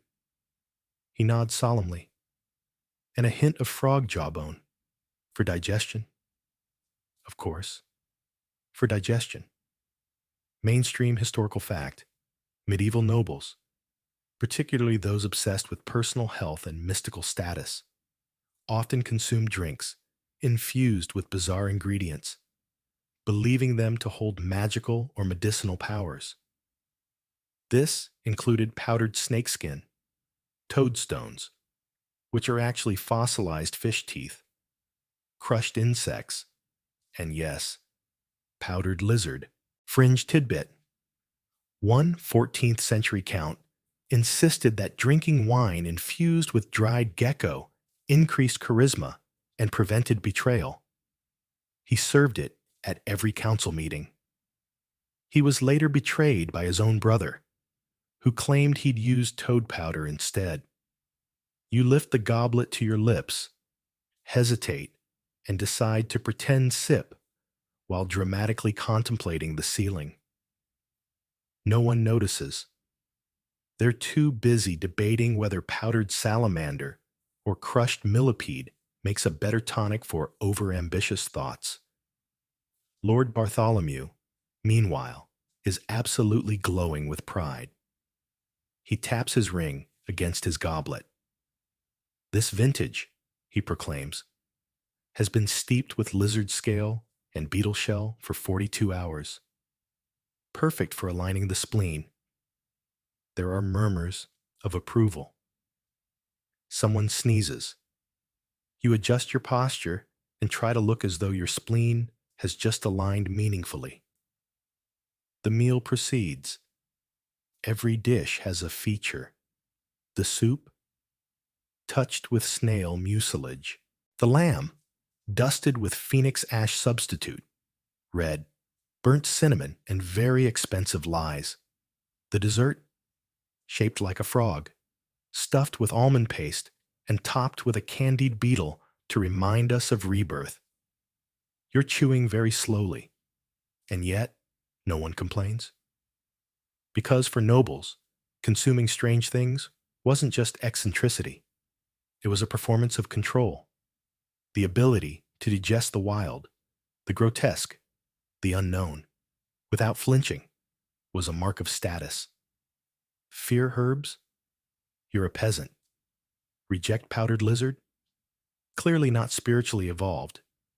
You watch as a young nobleman at the end of the table downs an entire glass of basilisk brandy and immediately turns green.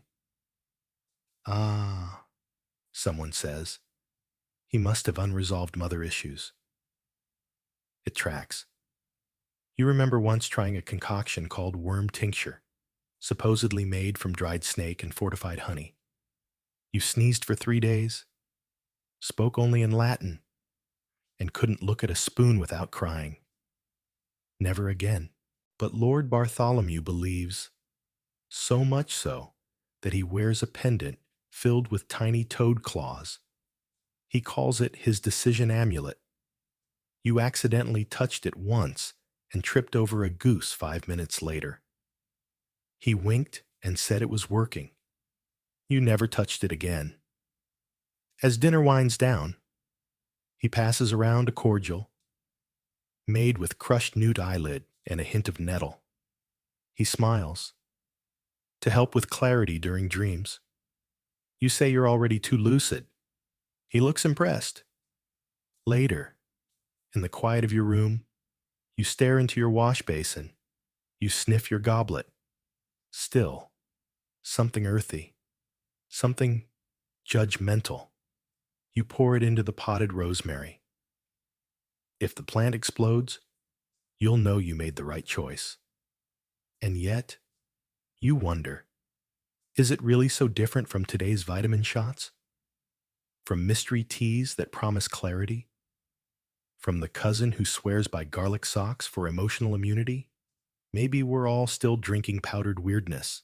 If you've ever consumed something just because it was supposed to cleanse your energy, no matter how odd it tasted, tell us your strangest remedy.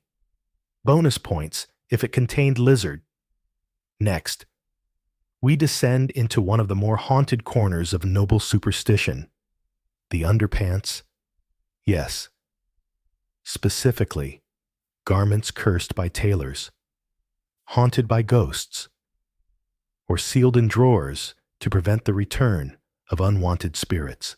You stare at the chest, not just any chest, the undergarment chest, an iron-bound, cedar-lined, mildly humming box tucked at the foot of your bed. No one ever opens it casually, because inside are your breeches, and not just any breeches. They are the haunted breeches of Sir Anselm. Mainstream historical fact. In the Middle Ages, undergarments were not only a matter of hygiene, or more often, the lack thereof, but also steeped in superstition. Nobles believed that clothing close to the skin, especially underwear, could absorb spiritual energy, both good and profoundly bad. Warding rituals, blessed stitches, and anti-demon embroidery were all part of the surprisingly elaborate world of noble underthings. Fringe tidbit. One 14th century baron claimed his underpants were cursed by a tailor he underpaid. Every time he wore them, He forgot names, misjudged staircases, and once recited poetry backwards during a royal toast. He eventually had the breeches buried in the garden and replaced with a pair stitched during a lunar eclipse for balance. You pull back the lid carefully. Inside, neatly folded linen breeches, a sachet of lavender, a sprig of ironwort, and a small note in your steward's hand that reads simply, "Only if absolutely necessary." You hesitate, because you remember? Sir Anselm, former noble, current mystery, once wore these very breeches into battle, court, and one extremely dramatic baptism. After he died, under peculiar circumstances, drowned while upright in a dry well, the breeches passed to your household. Since then, strange things. Every time someone wears them, something goes off. Not catastrophically, just weird.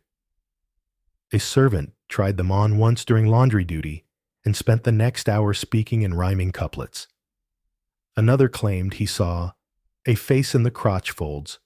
You tried them last winter and couldn't stop humming the funeral hymn for St. Erasmus every time you sat down.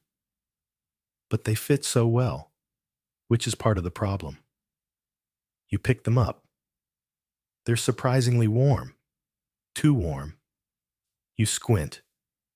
Are they vibrating? You set them back down. Instead, you reach for your other pair, the boring, slightly itchy ones embroidered with a protection rune that looks like a chicken. Safer, less poetic, because cursed breeches are a noble hazard. Tailors, especially disgruntled ones, were believed to have the power to curse garments by knotting threads under certain moons, by stitching in patterns that mimicked binding spells, or by soaking fabric in unknowable water, which we now assume was just very questionable river runoff. Some nobles had spiritual laundresses, whose only job was to cleanse garments of emotional residue. A few households employed traveling monks to inspect their linens for latent hauntings. Your own steward once declared the washing basin emotionally compromised and insisted on burning your tunic buttons in basil smoke. You let him. The dreams did stop afterward. The belief was simple. What touches the skin touches the soul. And underwear? That's as close as it gets. You once heard about a lady who sealed her late husband's underpants in a drawer and refused to open it for 20 years. When it was finally opened, the entire room smelled of boiled regret. The drawer was resealed. No one spoke of it again. Tonight, you sleep in the chicken-ruined pair, safe, slightly itchy, spiritually neutral. But across the room, the breeches of Sir Anselm sit in their box, waiting, humming faintly, possibly judging. You consider locking the chest, then decide not to. Because part of being noble is understanding risk. The quiet kind, the strange kind, the kind that hides in folds and hems. If you've ever had an outfit, or one specific piece of clothing, that just felt weird every time you wore it, share your story below. Let's make a haunted wardrobe support group. Next, we'll gaze skyward, or breakfast ward, and learn why the number of crows you see, or the number of courtiers at your table, might mean everything, or nothing, or sudden tooth pain. Let's count. You are counting, not coins, not calories, not days until your cousin leaves court and stops talking about his new loot. You are counting crows. 1, 2, 3. Pause. You lower your spoon, because 3 is uncomfortable. 3 means visitors bearing news, or old debts resurfacing, or, depending on which translation your steward prefers, a mole infestation in the North Vineyard. Either way, it's probably not good. Mainstream historical fact. In medieval Europe, especially among nobles and their courtly advisors, numbers were potent symbols. Omens were often interpreted by counting things: birds, sneezes, candle flickers, the number of people who sneeze before noon, etc. Crows, in particular, were believed to carry messages from the other world. How many you saw could determine the tone of your day or whether your soup would betray you. Fringe tidbit. One English noble kept a daily crow ledger. He refused to enter any room if the crow count outside totaled 5. His journal entry for March 3rd read simply, 5 again, stayed in bed, milk curdled, brother smug. You rise slowly and walk to the window.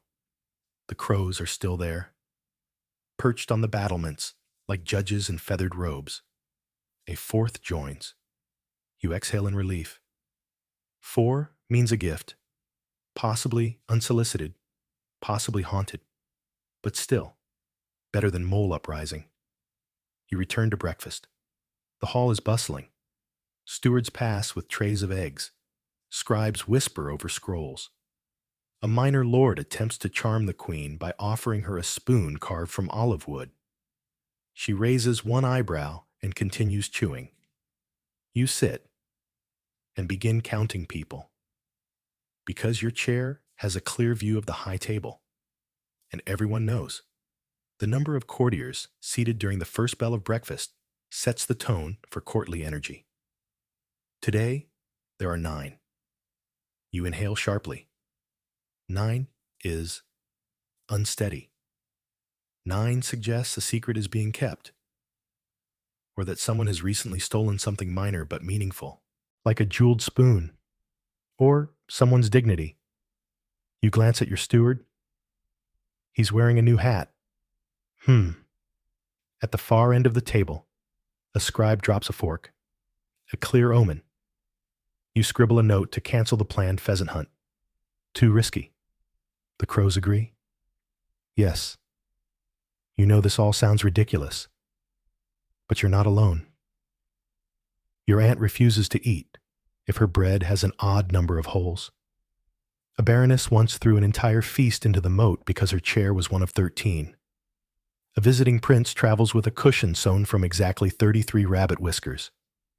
For alignment, he claims. In this world, math and mysticism go hand in hand. Counting becomes control. You remember your tutor once said, "Numbers are how the divine whispers to the anxious." At the time, you nodded politely.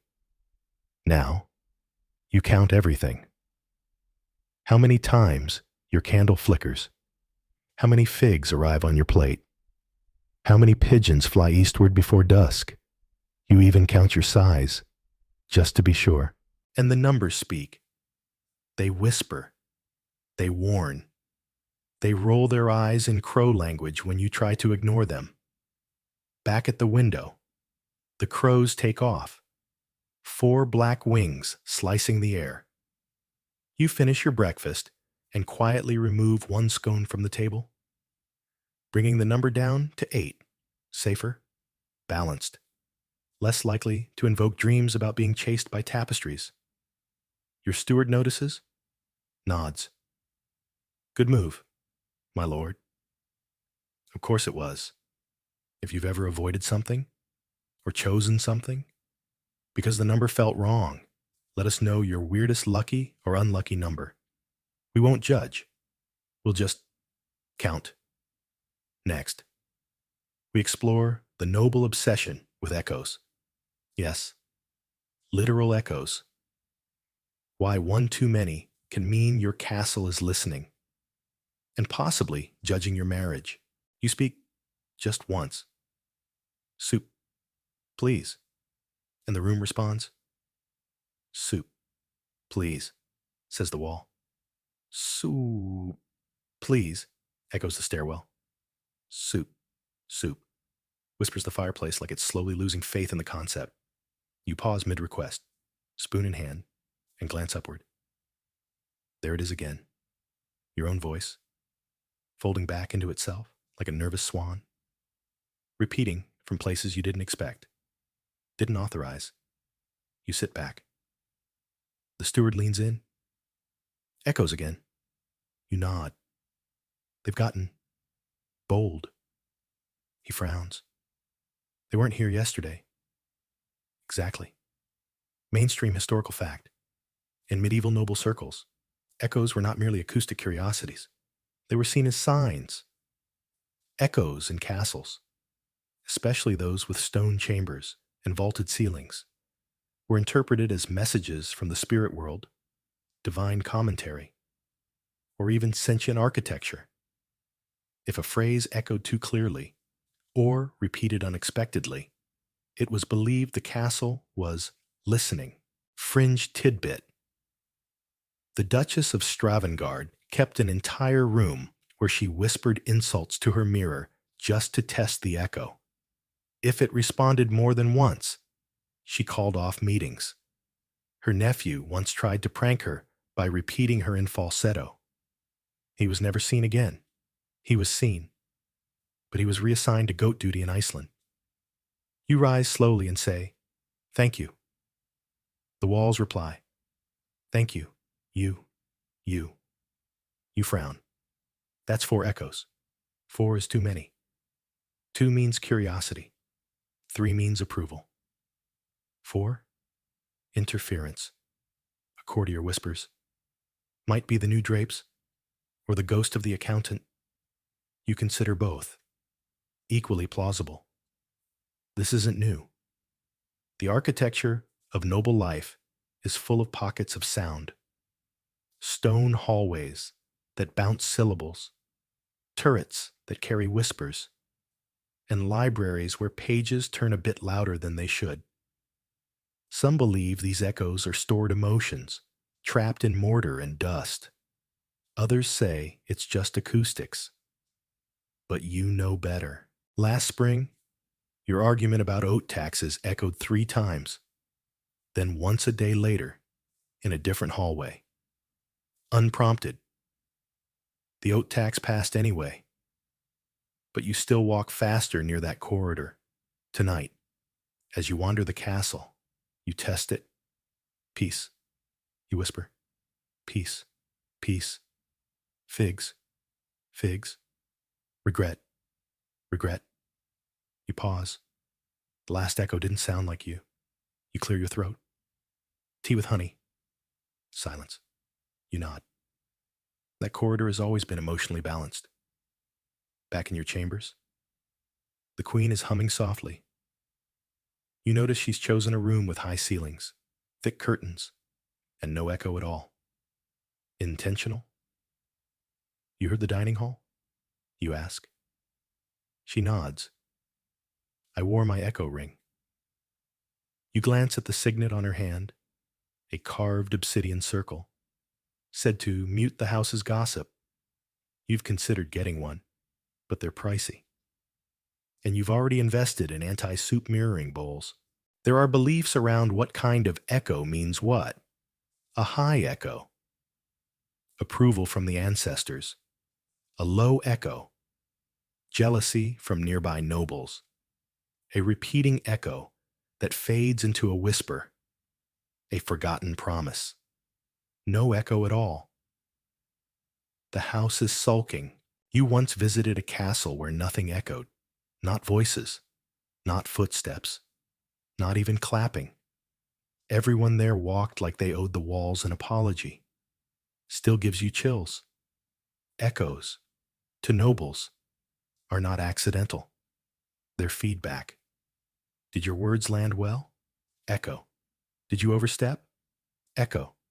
Did you call someone's cousin a sack of wilted radishes? Echo. And a cough from the gargoyle. Tonight, as you lie in bed, you test one last phrase. You whisper, I am enough. A pause. Then softly, very faintly, from somewhere near the beams, you are. You are. You smile. The castle is on your side. For now.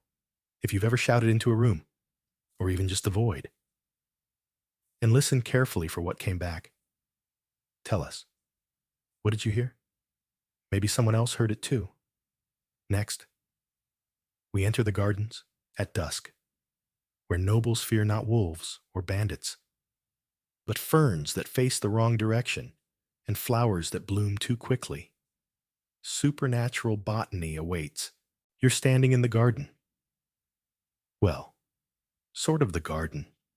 It's dusk. The sun has slouched behind the chapel roof. The air smells like time and mystery. The gravel crunches under your boots like someone chewing secrets. You've wandered here to clear your head after the soup echo incident. But now you're hesitant because ahead, near the hedge maze, you see it. A fern, facing the wrong way. Mainstream historical fact. Medieval nobles often considered plants, not just herbs and flowers, but how they grew, as indicators of supernatural forces. A fern that curled away from the moon, a rose that bloomed out of season, or moss that grew too quickly on a north-facing wall were all read as omens of unrest, betrayal, or unwanted visitors. Fringe tidbit. A Saxon count once fenced off a patch of lavender because it grew too symmetrically. He feared it was a fairy portal. Another noblewoman famously uprooted her entire herb garden when her basil looked smug. You squint at the fern. Yes, definitely turned east. It should be west-facing this time of year, which means one of two things. A storm is coming, or your sister-in-law is about to write a long, emotionally confusing letter. You whisper a soft apology and walk around it. Slowly. No sudden movements. Ferns remember. Further along, you pass the moonflowers. They're blooming. Too early. You check the sky. Not even full dark. No reason for the petals to be yawning this soon. You know what this means? Dream bleed. Someone in the castle is about to overshare. Possibly the bishop. Again, the garden path forks at the sundial, which you now avoid since that one time it cast a shadow before sunrise. You still don't understand how that happened. Neither does the astronomer. He wept for a full day. You continue. The hedges rustle faintly, not with wind, but opinion. And from the herb beds, the mint looks smug. That's never good. You glance at the poppies. They're asleep. Good. Poppies are drama queens when startled. The rosemary, nervously upright. The sage, shrugging. And then you hear it, rustling. Not leaves, not animals. Guilt. You look down. A tiny violet has bloomed directly beneath your boot print. You didn't step on it. Not quite. But your presence encouraged it to grow. Too fast. You kneel. The violet stares back. It's always the violets. They bloom when something is about to happen, but never tell you what. Like cryptic little therapists. You whisper, "Tell me, please, is it war or indigestion?" The violet doesn't answer. Typical. You make a mental note to cancel the next family gathering unless the marjoram flattens overnight. And so it goes. Because in the noble world, plants are participants. They don't just sit there. They comment. They warn. They mock your emotional tone through droopiness. Some noble households keep full-time garden interpreters. People trained in reading petal tension and stem lean. You had one once, but he eloped with the cook after the chives started whispering in unison. You envy him. Back near the gate, the night jasmine is blooming gently, a good sign. But beside it, the yarrow is curling inward. Change. That's always what it means. You pause, close your eyes, and breathe in the scent of overly communicative flora. The garden speaks softly, like a friend who says, "I'm fine," with trembling leaves. You believe it, but only a little. And as you retreat into the castle, you whisper to the ivy clinging to the stones, "Be kind tonight." It doesn't move, but somehow you feel watched, protected, slightly judged. If you've ever blamed a bad day on the way your houseplant looked at you, or changed your outfit because a flower bloomed out of season, tell us. Your vibe vegetables matter too. Next, we travel to the noble guest room, where no bed is ever truly empty, and the number of pillows might determine whether you wake up rested or with the soul of someone else's ancestor. You are not alone. Technically, you're the only person in the guest chamber. The fire is low, the bed is neatly turned, the windows are shuttered, but you feel it. That presence? Not malevolent exactly, just observant, and most likely coming from the bed. Mainstream historical fact. In the Middle Ages, especially among nobles, guest chambers were treated with extreme caution. It was believed that beds, particularly feather beds, could retain energy from previous occupants. Pillows were often blessed, rotated, or even burned after use by guests of uncertain origin. Superstitions warned against lying in a bed that had not been spiritually aired. Fringe tidbit. A noblewoman in Bohemia once demanded all 7 of her guest beds be buried in lime pits after a cousin with too many secrets stayed the night. Her letter to the abbot read, "The linens whispered during vespers. Tonight, you stand at the threshold of the castle's 3rd guest room, the one they only use for transitional personalities. That means you. You take a cautious step in. The air feels thick, not humid, not musty, just informed. Your steward enters behind you, holding a bundle of dried bay leaves and a pillow. This is the reset pillow, my lord, blessed by silence, never sat upon." You nod. Good. Because here's the thing about noble pillows. They matter. There are comfort pillows, stuffed with goose down. There are judgment pillows, firm, angular, embroidered with passive-aggressive saints. And there are containment pillows, used to trap remnants left behind by guests who snored aggressively, wept into the covers, or committed minor treason before bedtime. Tonight's bed has 6 pillows. That's not ideal. 6 is a restless number. Too close to 7, a sacred rest, but too far from 5, balanced tension. 6 means the bed is either holding something or waiting for it. You approach slowly. The headboard is carved with lions. One is smiling. The other looks like it knows your childhood secrets. You lift the coverlet. The sheets are crisp, clean, but tucked beneath the lowest pillow. You spot it. A coin. Left intentionally. For whom? Protection? Bribery? Payment? You don't touch it. Coins left in beds are messages. Remove them, and you inherit their obligation. Leave them, and you're safe. But curious, you opt for safety. You remove 2 pillows, just enough to drop the count to 4. 4 is humble. 4 sleeps. 4 doesn't argue. Your steward sprinkles the bay leaves across the mattress. The fire flutters once and then settles. Good sign. He hands you a final object, a sleep bell, small, silver, tuned to ward off dream spillover. You place it gently beside the bed, and then, slowly, cautiously, you lie down. The mattress gives a subtle sigh. The sheets feel neutral. The room doesn't hum. And for the first time all evening, you relax.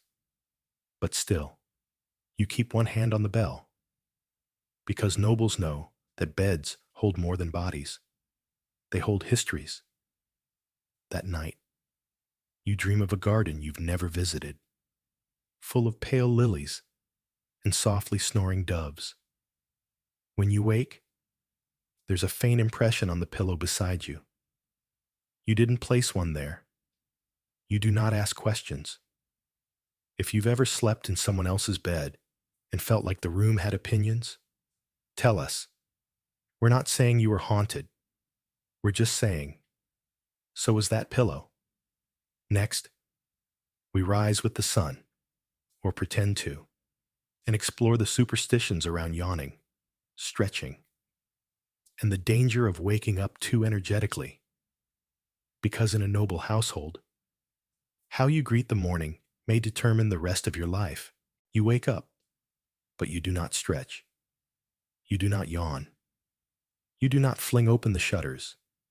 You do not sit bolt upright and shout, "What a fine morning." Because that is how curses start. Mainstream historical fact. In many medieval noble households, the act of waking was treated almost ritually.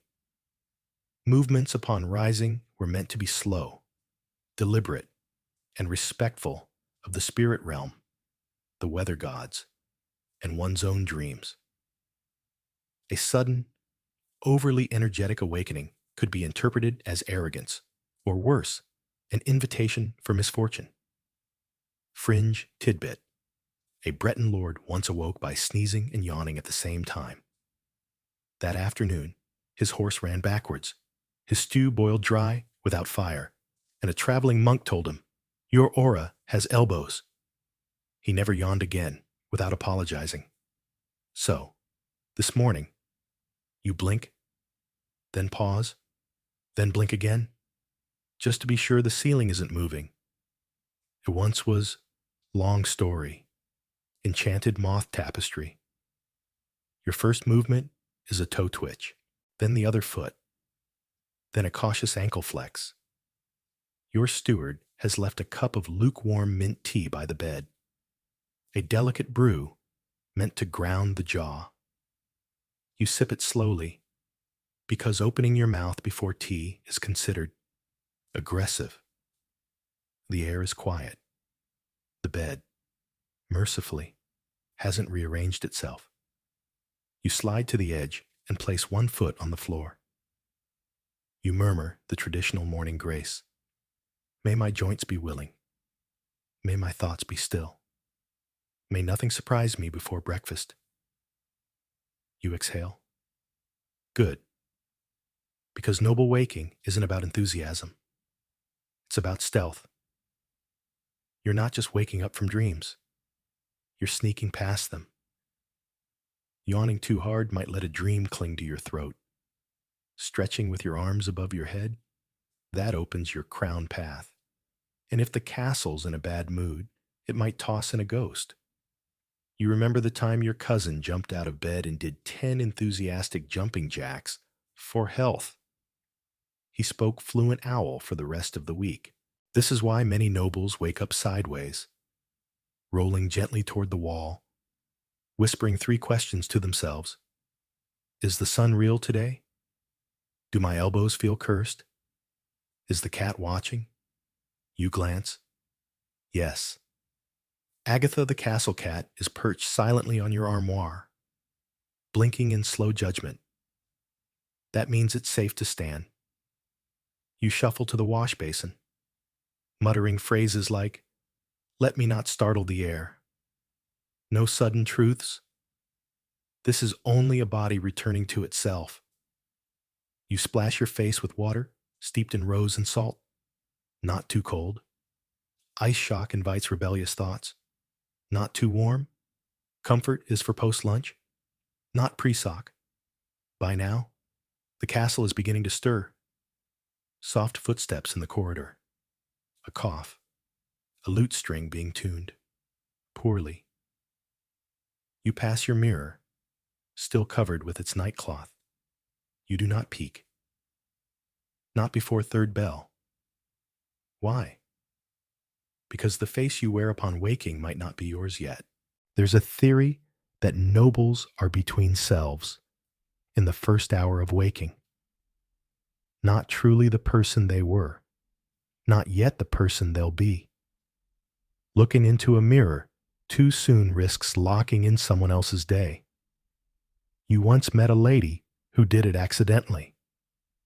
She spent the entire morning craving pickled leeks and speaking in a monk's accent. She hadn't seen that monk in years. Breakfast is served in the small, east-facing dining room, chosen for its neutral lighting. No direct sun, no awkward shadows. As you enter, other nobles nod with the reverence of fellow survivors. Someone yawns. Immediately, a servant offers them a pepper sachet and whispers, "Close the circle." They nod. Pepper wards. Classic. You sit. You chew slowly.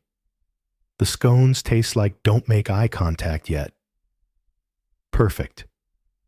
If you've ever had a morning where you tiptoed through your routine like reality was on thin ice, you may have experienced what nobles once called spiritual lag. Share your gentlest morning ritual in the comments. Whether it's a soft sock or a whispered affirmation, someone here needs it. Next, we visit the castle chapel, not for prayer, but for superstition audits. Yes, noble households once kept spiritual accountants who tallied your karmic balance using bells, feathers, and the exact number of dropped spoons in a week. You are being audited. Not financially. That would be boring. No, this is a spiritual audit, the kind where someone in long robes and a judgmental expression sits you down in a cold room and says things like, "There's a feather in your ledger, and that's concerning." You are in the chapel. It smells of old books, incense, and someone's unspoken apology. Sunlight filters through a stained glass window of St. Giles, frowning disapprovingly at a goat. Appropriate. Mainstream historical fact. Many medieval noble households employed a kind of spiritual advisor, part priest, part scribe, part cosmic math teacher. Their job was to keep track of a noble's superstitious balance, monitoring for omens, taboos, or spiritual missteps. This included tracking broken rituals, ignored symbols, and days when you walked under the wrong archway twice. Fringe tidbit. A duchess in Navarre once had her entire estate spiritually frozen because her daily spoon drop tally exceeded 7 in 1 week. The advisor claimed it indicated emotional spillover. No one was allowed to sneeze until further notice. Your advisor today is Brother Ethelric. He looks like he hasn't blinked since Tuesday. He opens his scroll. Let's begin with numericals. You brace yourself. 2 dropped spoons, 1 mid-ritual sneeze, 3 early mirror unveilings, though 1 was accidental, as you were chasing a bee, 1 forgotten crescent offering, and, he pauses, a fern facing east. You wince. He circles something dramatically. Then he says the phrase you've been dreading. We must balance the ledger. This involves feathers. Specifically, a bowl of them, each color-coded: white, purity; gray, ambiguity; black, oversight; stripe, drama; mottled, deeply personal errors involving soup. You are asked to select 3. You pull 1 gray, 1 black, 1 stripe. He nods gravely. As I suspected, a side door opens. A small bell is rung. A novice enters with a tray of correction tools, candles, chalk, a rose petal, a slice of old bread, and a moderately offended-looking toad. You're familiar with the process. First, you light the candle using a spark struck from your own shoe. symbolic of personal friction. Then, you draw a small spiral on your palm with the chalk, counterclockwise, because you're unwinding yesterday's hubris. The bread, that's for the toad. He's fasting for you. You whisper your apology into the rose petal, which is then burned over the candle. The smoke curls like a disappointed sigh. Brother Ethelric records your atonement. He offers no praise. Only, you may speak to the mirror again on Thursdays. You feel lighter, briefly, because despite how absurd it all sounds, these audits serve a purpose. They give structure to chaos. They make your sneezes feel counted. Your shadow missteps feel noticed. And sometimes, knowing that someone, anyone, is tracking your misplaced intentions, it helps. Back in the corridor, a noble woman brushes past you holding 3 dandelions and whispering something about moths.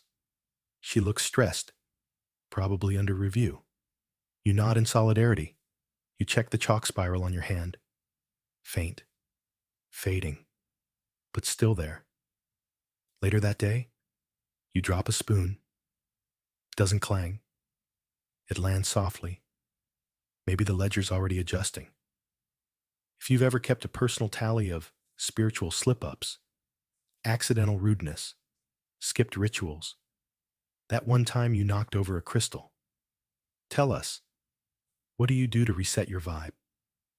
Next, we descend into the noble crypts, not for mourning, but to observe the highly superstitious art of corpse etiquette. From polite pacing to posthumous compliments, you'll see how nobles feared upsetting the dead even more than the living.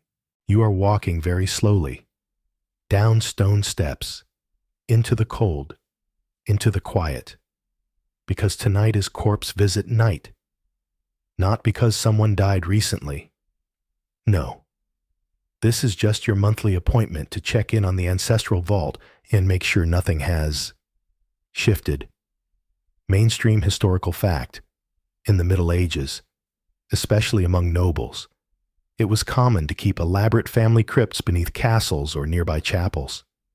But beyond burial, these spaces carried heavy superstitions.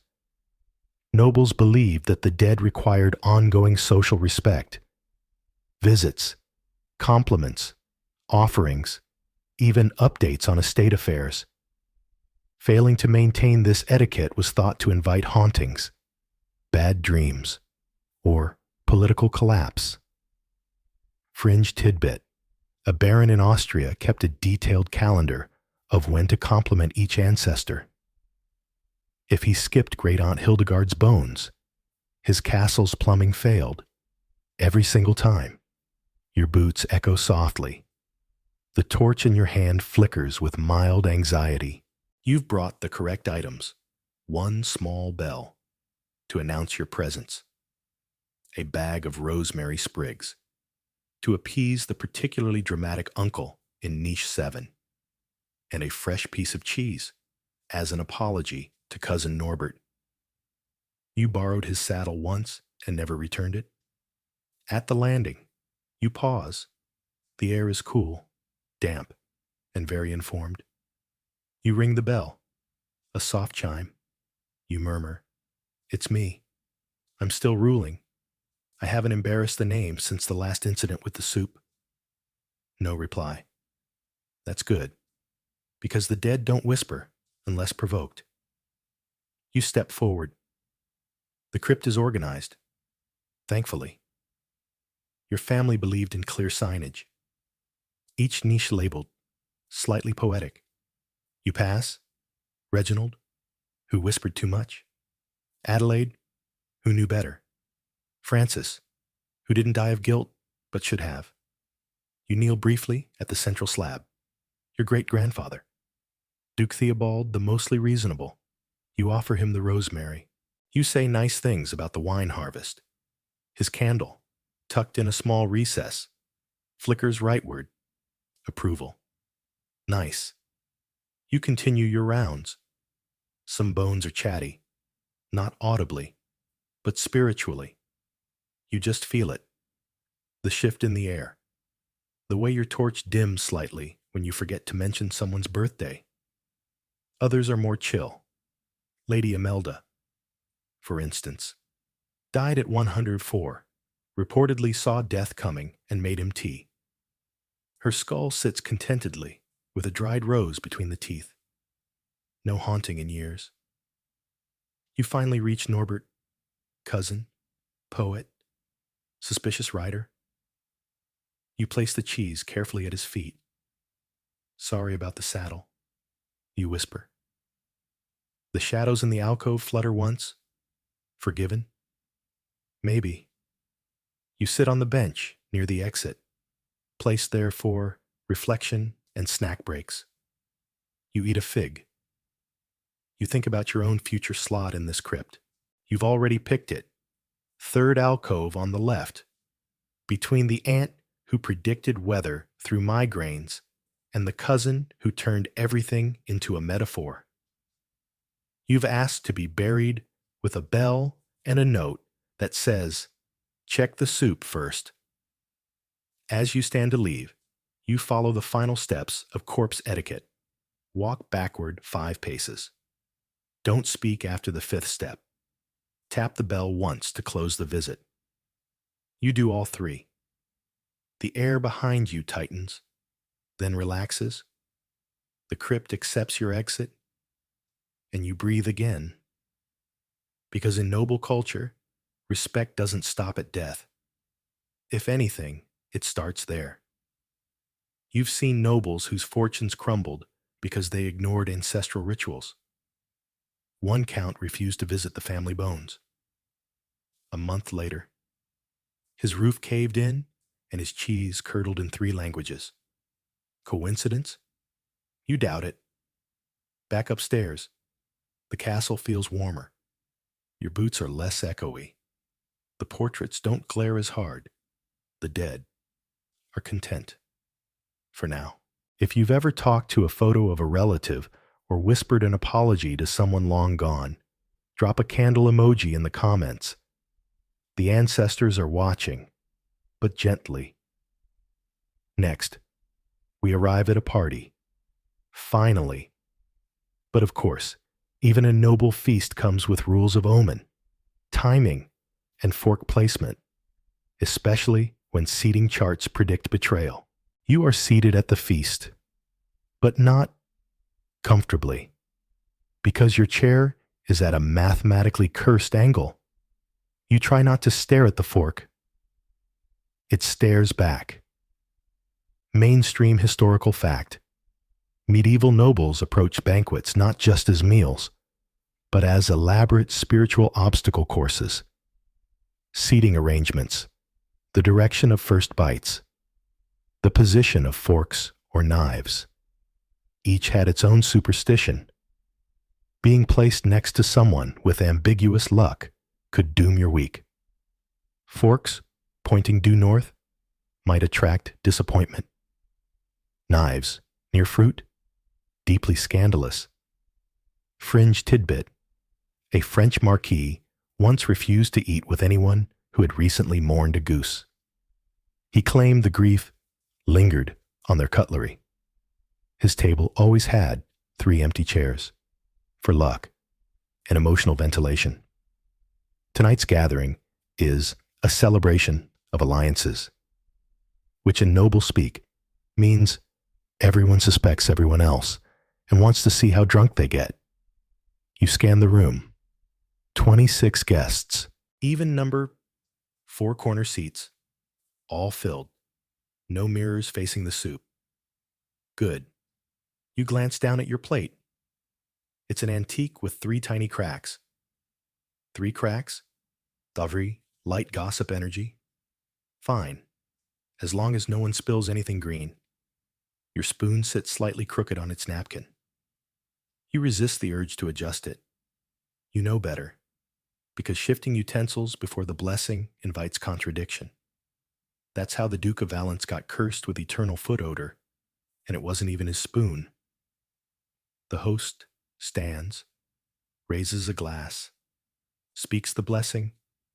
May our bread not crumble from fear. May our wine forget who poured it. May this night be both remembered and politely misremembered. Everyone nods solemnly. You take your first bite only after the third toast, never before. That's how you summon social awkwardness and figs out of season. Your food arrives on a golden dish shaped like a lion. You blink. Lion plates suggest dominance energy. And you're sitting next to Lady Estelle, who just unwrapped a napkin embroidered with mistletoe. You clutch your amulet. Tonight is charged. The meal unfolds in courses. Spiced lamb with intuitive breadcrumbs. They know when you lie. Pears poached in moon broth. Blessed at the full moon by a monk with unresolved issues. A salad so symmetrical it probably speaks Latin. You reach for your goblet and pause. 2 goblets. One is yours. The other is a decoy, a spiritual decoy. It's a noble party trick, confusing spirits, and sometimes guests, by placing a second glass. You sniff both. One smells faintly of basil and guilt. You pick the other. Lady Estelle raises an eyebrow. You chose wisely, she murmurs. The basil one was meant for someone with unsteady ankles. You nod. Been there. Midway through the 4th course, someone drops a fork. Everyone gasps. The room holds its breath. Then a servant, quick thinking, places a small fig on the floor beside the fork. The energy is grounded. A disaster averted. You exhale, because forks, like words, carry intention. If they fall, something must absorb the excess meaning. Even dessert comes with protocol. The cake must be sliced counterclockwise. The berries must be odd-numbered. The icing, not to be tasted until at least one guest has whispered an intention into a linen square. You, of course, whisper, "May this party end before my cousin performs his epic poem about poultry." The dessert is exquisite. No one reads poetry. The stars above twinkle in approval. And as guests drift toward the ballroom, where dancing requires its own emotional calculus, you slip away. Back to your chambers, full, exhausted, not cursed. Success. If you've ever been at a dinner party and felt like one spoon out of place would unravel your entire social standing, you may have noble blood or anxiety, or both. Drop your weirdest dining superstition below, especially if it involves chairs. Next, we arrive at the final chapter of our journey, the dreams, the ones that linger, the ones nobles feared, courted, avoided, and sometimes lived by. You are dreaming or drifting. It's hard to tell. The sheets are warm, the room is dark, and somewhere, far behind your eyes, a landscape unfolds, not of fields or castles, but of symbols. A stairwell with no top step, a swan wearing spectacles, a peach that hums. You've entered the noble dream space. Mainstream historical fact.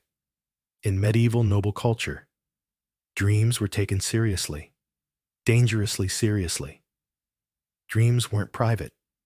They were political, prophetic, and often public property. Nobles kept dream journals, hired interpreters, and even consulted clergy on whether a nap-induced vision of a frog in armor was symbolic of treason or just indigestion. Fringe tidbit. A Bavarian countess insisted every member of her household describe their dreams at breakfast. If more than 2 dreamt of fire or lace, she canceled all meetings. Once, a servant dreamed of a goose doing taxes, and the countess redrew her will. Tonight, your dream takes shape in waves. First, You're in your dining hall, only it's underwater. Everyone's wearing coral crowns and eating soup with fish bones. You're speaking fluent celery. Second, you're flying over your castle, but upside down. You notice your moat is missing. You feel oddly responsible. Third, you're in your ancestral crypt, but the bones are giving a lecture on boundaries. You take notes, and then the dream sharpens. You see a mirror. You approach, but before you look, you remember. You're still dreaming. Good. You whisper the noble dream phrase. This is not the shape of waking. Let no omen overstay its welcome. You turn the mirror over. Avoiding direct reflection is a technique taught by noble sleep guides. To face your dream self directly invites lingering effects, the kind that follow you into breakfast. You breathe. Because dreaming, to a noble, isn't escapism. It's an audit of the soul, a parade of repressed portents, a warning system wrapped in poetry and questionable symbolism. Some nobles believe dreams are glimpses of parallel selves. Others think they're just the soul's way of rearranging mental furniture. But everyone agrees. They matter. You once dreamed of a pigeon wrapped in lavender who told you to cancel a treaty. You did. The rival baron died mysteriously the next week, choked on a spoon. Coincidence? You'll never know. But you do keep extra lavender by the windows now. The Queen, your partner in politics and echoes, dreams frequently of bees. She swears each one represents a different noble family. The day she dreamt of a bee wearing a monocle. The Earl of Windermere unexpectedly confessed to embezzling carrots. Dreams are messages, but also mirrors. And mirrors, you've learned, are not always kind.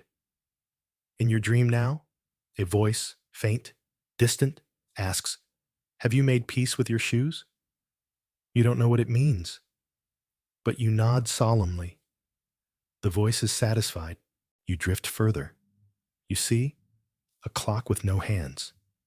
You hear your steward singing lullabies to a loaf of bread. You feel your bones turning to parchment, light, dry, forgiving. You are leaving the dream now, but not suddenly, gently. The castle will be there, the soup, the rosemary, the breeches that hum. And you? You will wake with the calm knowing of someone who survived another night in a world where chairs whisper and salads predict rainfall. If you've ever woken up and felt like your dream was still standing in the corner of the room, watching politely, tell us. You're not alone. And neither is the pigeon. Now, let's slow things down. Let go of the forks and feathers. Let go of the numbers and the hums. Let go of the cat that always seemed to know too much. You are safe. You are warm. You are not haunted. Not in any way that matters tonight. Breathe in slowly. Exhale gently. Know that the world, absurd, enchanted, overcooked as it may be, can wait until morning.